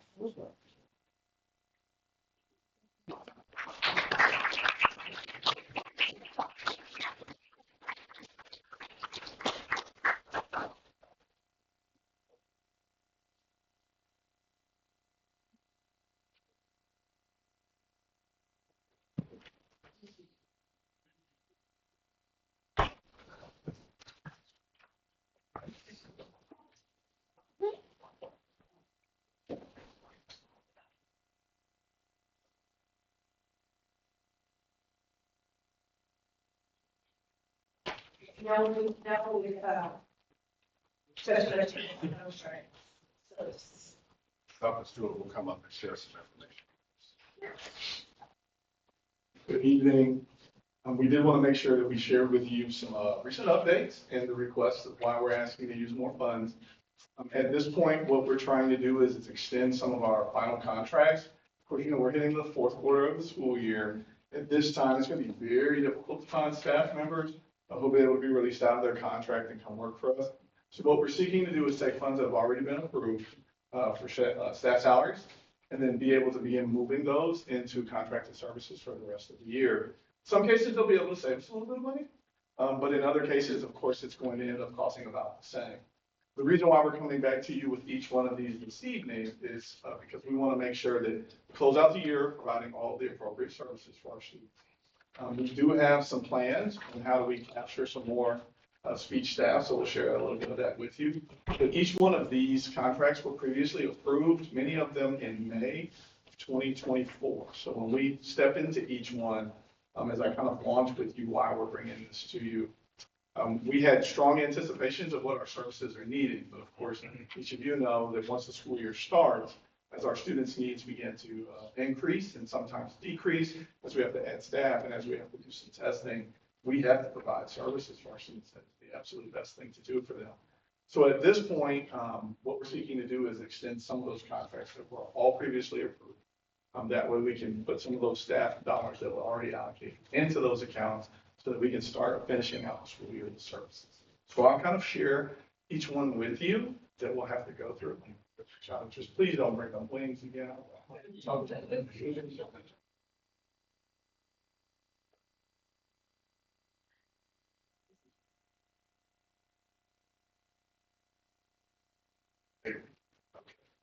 So the first thing, we'd like to add a little more funding when it comes to our support services with LaserWorks. Our original contract with LaserWorks was for about $120,000. What we've been able to use them for is really assisting us just decreasing our caseloads. They're going to be able to provide some occupational therapy for our students. Of course, that need obviously increases and can decrease as well based on what happens in ARD meetings. And so we'd like to ask for an additional $40,000 from some of our open positions that we have to provide those services. But we're also going to be able to get some speech-related services through LaserWorks, and also help a little bit with some of the testing that we have towards the end of the year. That way we make sure we meet all the timelines for our students. One of the big things we want to make sure that we do is obviously close out strong in terms of our evaluations of students. And we have timelines for ARDs that are complete. We do currently have 2 open positions. We have a plan for both positions that we're seeking for speech therapy services for next year that will not materialize. But this year, we're seeking to grow from within. So we have identified staff from currently in Sheldon who we'd like to grow. And actually, as the guy is working fiercely with, is a bilingual, will be a bilingual speech language pathologist, which is actually one of the hardest to fill positions. She found someone within and is helping progress them through that portion of their certification. We're very excited about that. So we're seeking to add an additional $40,000 from those open positions for this contract. And again, we originally approved about $120,000. We haven't spent that yet, but we know that we will likely test that threshold, reach some number. So Seagull Ventures, what we're seeking for them is direct services at Sheldon Elementary. So this would be someone who works specifically at Sheldon Elementary to provide services. We have a staff member, Mr. Gay and her team been able to identify who will be a contracted staff member from Seagull. We've been using them for 3 years. They've always been able to send us pretty strong candidates who provide good services. So for the rest of the year, what we'd like to do is allow them to spend a little bit more money, about $10,000, so that we can get some services at that campus to meet those needs. And close the speech therapy needs for the students out there. But they will help with a little bit of the progress monitoring of the students, as well as some IEP development for students as we plan for next year. So that's just a little bit of information. Now, all the staff members who come from each one of these, they all have the necessary state credentials to be able to provide services. That's something that we vet. Of course, our vendors vet them first. That's how they become our vendors. And then next we have stepping stones. So stepping stones is actually a pretty good one as well. When we look at stepping stones, we've actually had them for the last, I don't know, we've actually had stepping stones for the last 5 years. Stepping Stones has been able to give us a gambit of services, but what we're seeking right now is specifically for them to be able to assist at Nolan Care. At both of those campuses, of course, we have some needs. Again, we're trying to close it out, but there's some real unique skills that we need at that campus. We actually need speech therapy, which we've spoken about. But progress monitoring that will actually show up in students' ARDs as well as Medicaid bill. So they will be able to help us with some of the Medicaid billing. That way, for the services that we provide, we are able to recoup some of the funding back. So we want to just make sure that that is 100% accurate on those two campuses. Because right now, what we're working with is we're capturing that information, but we just want to make sure that we have enough help to really close it out strong and provide our students. So we're seeking about 33,000 from Stepping Stones. We've spent about 40,000 with them previously, so we will be crossing the $50,000 threshold, which is why we're asking for the additional $33,000.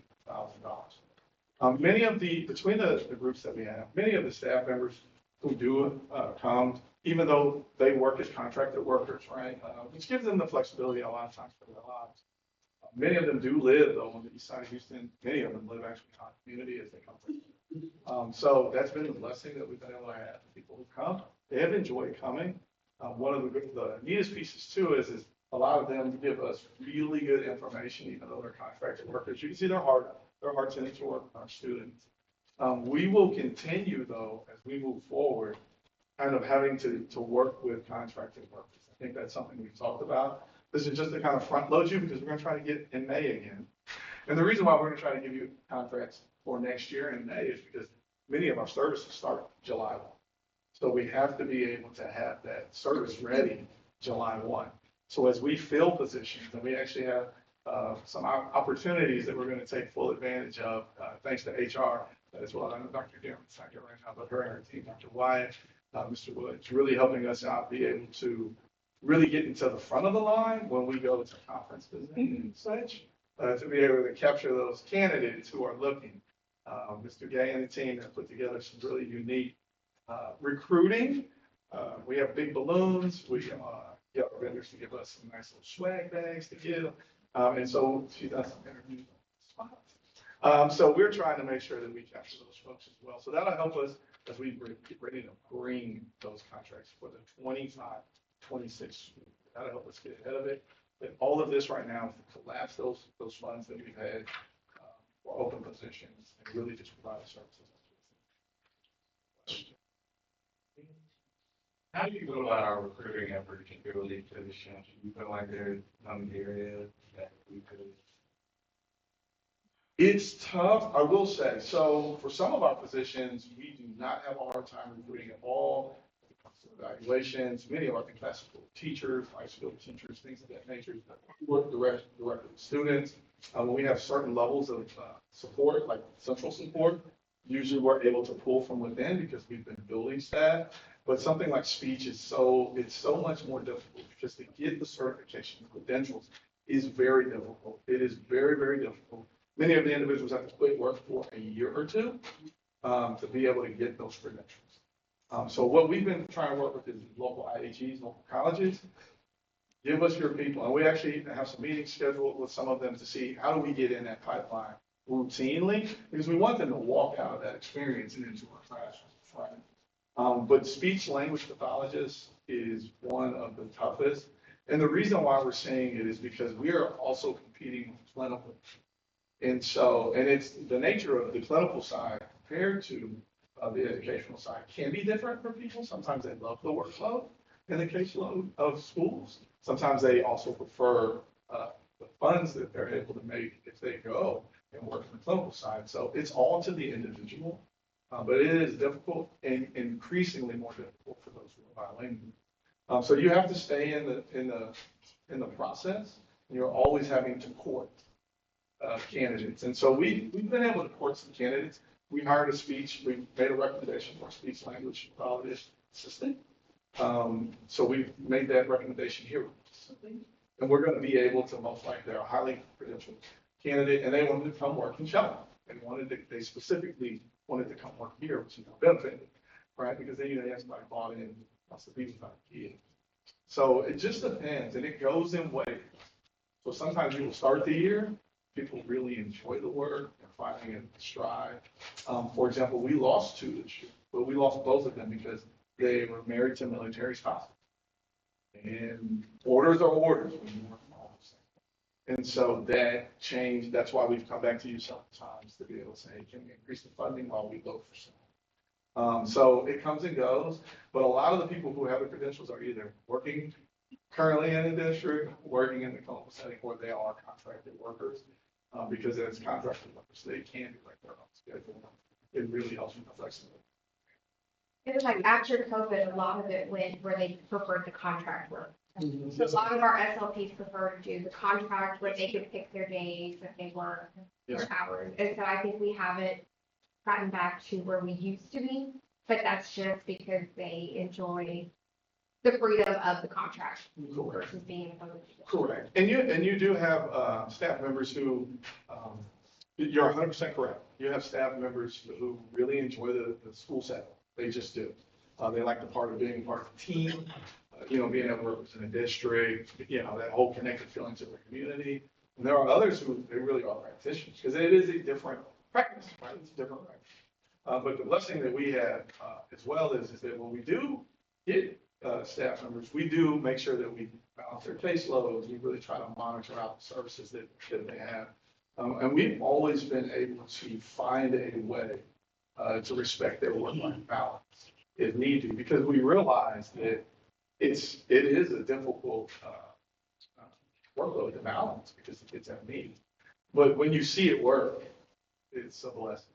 When you see it work in programs and all of the things our special education educators are able to provide kids, it's a blessing. We just got just right now. It's like, you're not breathing. It wasn't great. So I say that to say, there's some great work together. There's some great things. I'm glad working with our local college and the university. Some of my very first and best jobs came from my professors referring me to them. So I think that could always be an avenue that we look at. We agree, and I think what we like most about it is you're getting people who really are interested in the field.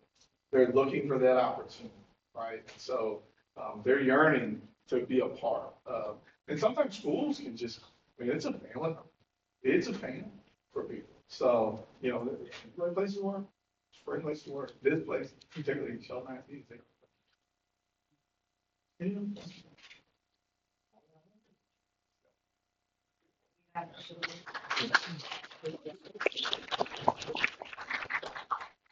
We have, comment from public. Under the Open Records Act, the board cannot respond to items or comments that are not covered on the agenda. Therefore, a board response will not be made. Please note that any complaints and or concerns about specific employee must be handled through the district grievance procedure.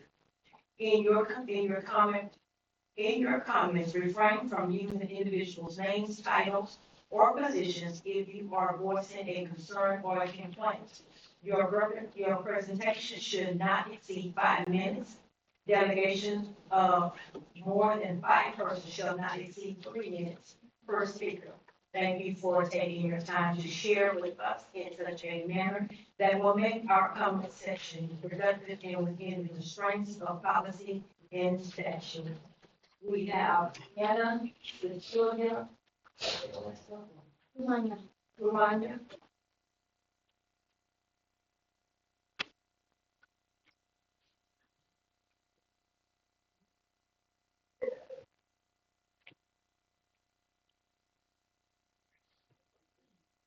Good evening. My name is Ana Cecilia Manya.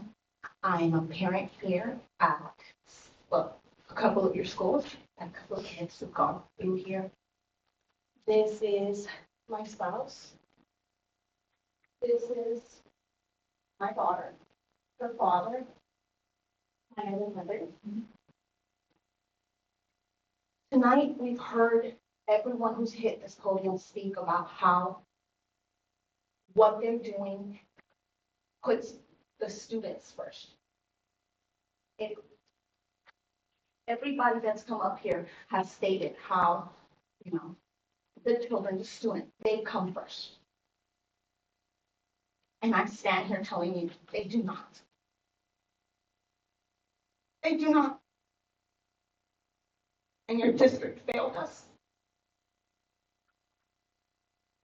It failed us. Y'all have set up a system for when there are complaints about anything, anything with the schools that don't have checks and balances.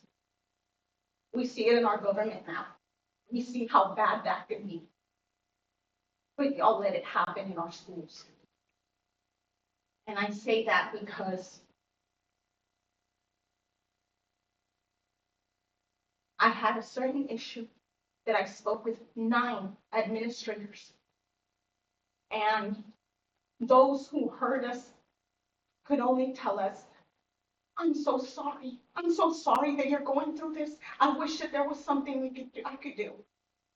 And the only individuals that could do something about it were the ones inflicting the pain to my child. The only one who could make those decisions were the people who harmed my kid. And I am willing to sit here and speak to any one of you. If you want to do it privately, because I understand.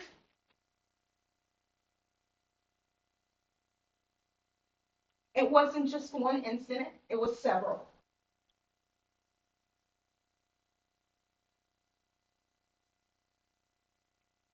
Y'all can do better. There were some people in administration that I spoke to that are still in this room right now.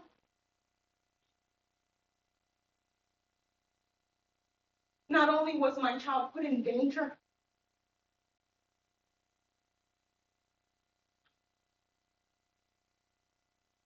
from the elements, but physically, I have doctor's reports of my kid having to take antibiotics. And no one would hear us.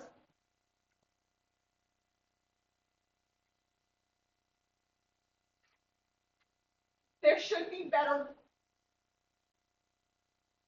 It shouldn't just be a cover-up game for our friends. One hand does not wash the other not. It shouldn't be like that.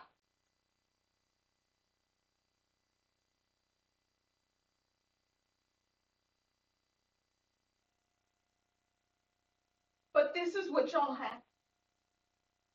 This is how it's been set up. Now, like I said, I will gladly speak with every one of you so that I could actually share what's going on.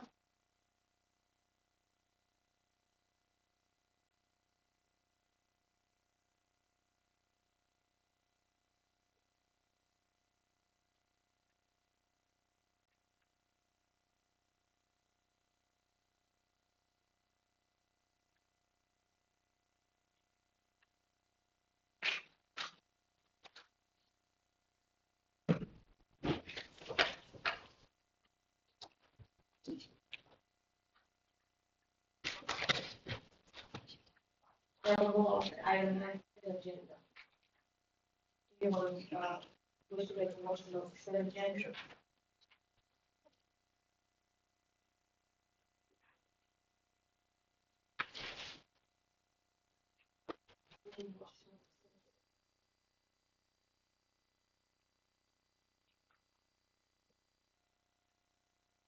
Madam President.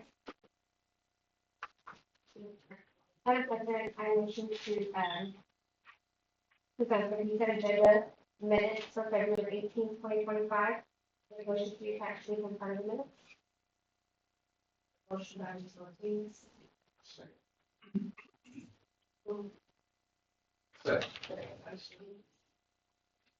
Any comments, questions? All in favor? All, vote pass unanimous. And move on to new business. Item A, consider investment policy review. Madam President, it is recommended that the investment policy set forth above the investment officers be approved with the copy to be attached to become part of the minutes. Motion by Ms. Martinez. Second by Ms. Williams White. Any comments or questions? All in favor? Motion passed unanimously. Item C, consider chapter 313 tax credit, FMC technology. Item B. I'm sorry, item B. Consider travel reimbursement rate. Madam President, it is recommended the position adopt the reimbursement rates allowed by DEA to reimburse district employees who travel for school business purposes if the county is to become a part of the Motion by Ms. Christian Williams White. Second by Ms. Martinez. Any comments or questions? Yes, just on, the aircraft mileage, I think that needs to be corrected, is that correct? Actually, in this way, was on the form itself, it says per mile, so But on, it's not next. but on the recommendation, it has $1.75 for actual ticket price. Oh, okay. So that's the recommendation, so the recommendation needs to be amended to reflect the mileage, not just the ticket price.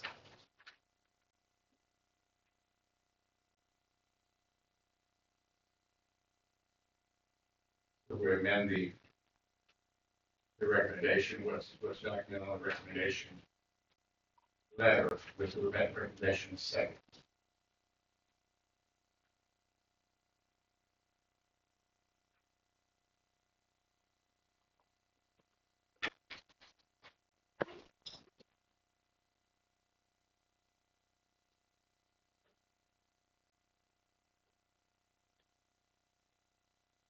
It's on page 1, aircraft mileage.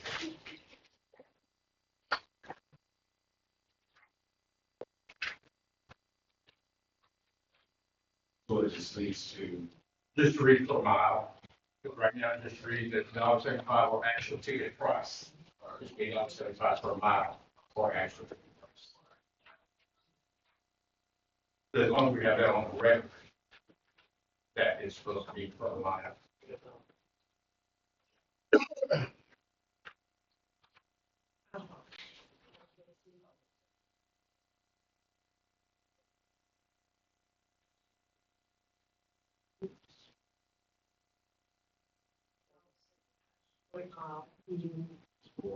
Or ticket price. To reflect that change.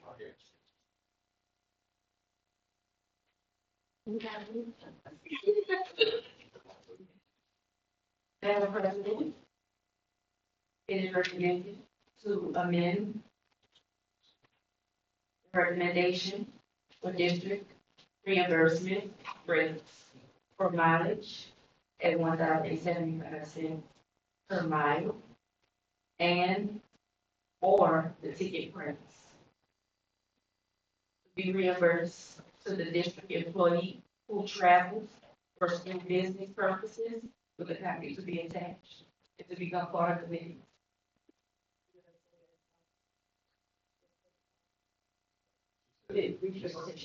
Yeah. Motion by, Ms. Christian Williams, second by Ms. Martinez. Any comments or questions? All in favor?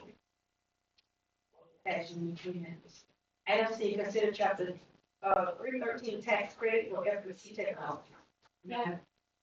Madam President, it is recommended that the board approve the request for additional state aid in the amount of ad valorem tax credit granted to FMC Technologies Incorporated, Comptroller Agreement Number 385 pursuant to Chapter 313 of the Texas Tax Code for the 2024-2025 school year with a copy to be attached to the document.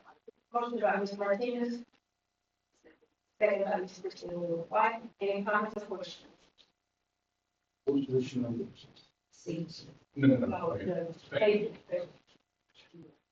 10 years. This is the last year. Last year.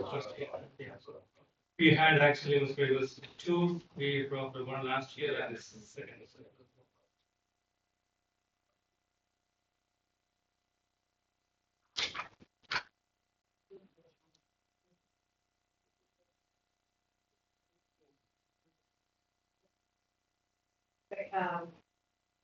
Any more questions or comments? All in favor? Motion passed unanimously. Item D, consider employee waiver due to severe weather. Unloading. Madam President, it is recommended that the Board of Trustees approve a waiver for all employees who were scheduled to work on January 21st and 22nd, 2025, for the traffic speed exemption to be held for public use. Motion by Mrs. Crystal Williams White. Second by Ms. Martinez. Any comments or questions? All in favor? Motion passed unanimously. Item E. No, yeah, item E. Madam President, please the board, is there any conflict of consolidating E, F, and G? Y'all have any problems, consolidating? I didn't put together, let's get together. All right, we can move together.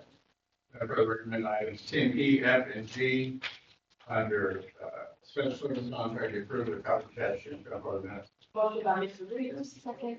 Second by Ms. Martinez. Any comments or questions? All in favor? Motion passed unanimously. Okay, let's move on to board information. It's not me, you have any questions on your item. Item A, tax collection report, February 2025. B, investment report, February 2025. C, Sheldon ISD expenditure and monthly report on general operating funds, child nutrition and debt services. D, monthly bond update. E, monthly discipline report. F, enrollment to March 2025. G, consider approval of scholarship level to provide construction services to facility sustainment and safety projects, district-wide roof repair and replacement. Package 3 as part of the 2022 Sheldon ISD bond. Item H, consider the purchase of any additional box trucks for Vanguard Truck Centers. Item I, consider approval of facility source to provide construction services to phase 2 scope work of the Ag Complex renovation project. Madam President, item H, as we're looking to purchase another box truck, is there any consideration as we continue to purchase box trucks to consider an 18-wheeler tractor trailer? I know it requires a CDL license, but as we box trucks and the expense that goes along with that. Mr. Webster, I love that idea, and I'm gonna ask that we put that in our back pocket because this box truck is actually for the warehouse. But, you know, I don't mind if we, in the future, wanna have like, you know, Sea King Mighty Panther band or something. Might not disagree with that. I do know there's, you know, other things, but this one's for the warehouse, so it's not gonna be outfitted as some of the box trucks that we have used for the base. And it's at 3,000 now. Yeah, because this is for like the loading that comes into the warehouse, okay? Any other questions on that? Thank you. That is, so this is the closed session. Okay, adjourn to closed session, approve the Texas Government Code Section 51072 to discuss the purchase, exchange, lease, or value of real property 55104 for the purpose of considering appointment, employment, evaluation, reassignment, duty, discipline, or dismissal of a public officer, employee, or to hear complaints or charges against a public officer or employee, and 55106 for considering the deployment specific occasions for implementation of security personnel for device. You are there to close session at 9:07. Oh, there's taking the back again on the light.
That's too short. Okay, if I should just act like.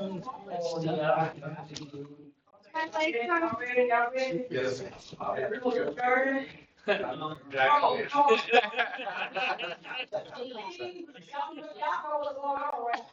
We're gonna be at 9:24. Okay. 9:24.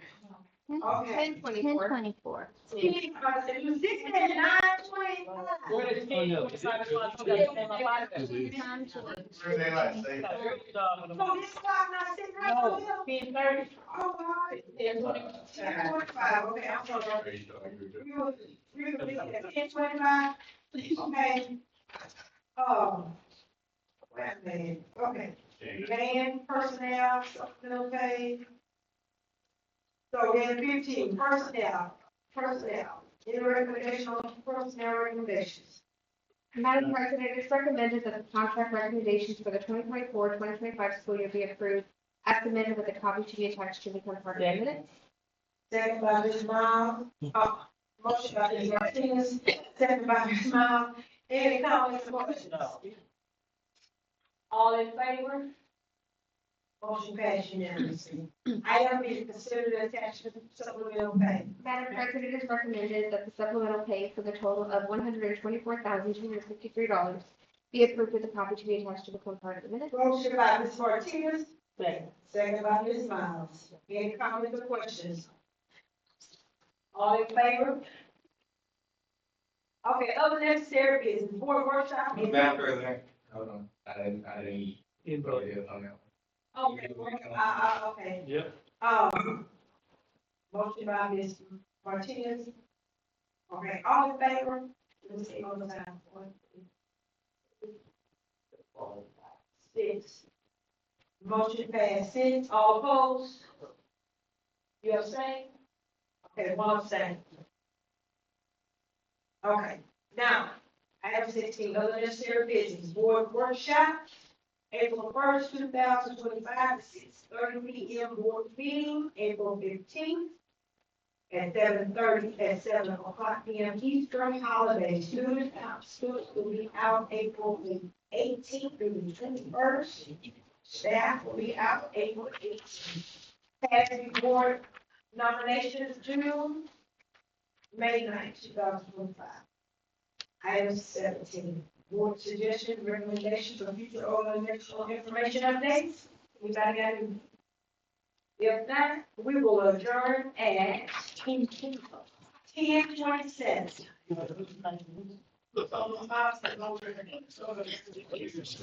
We go to work. Oh, man.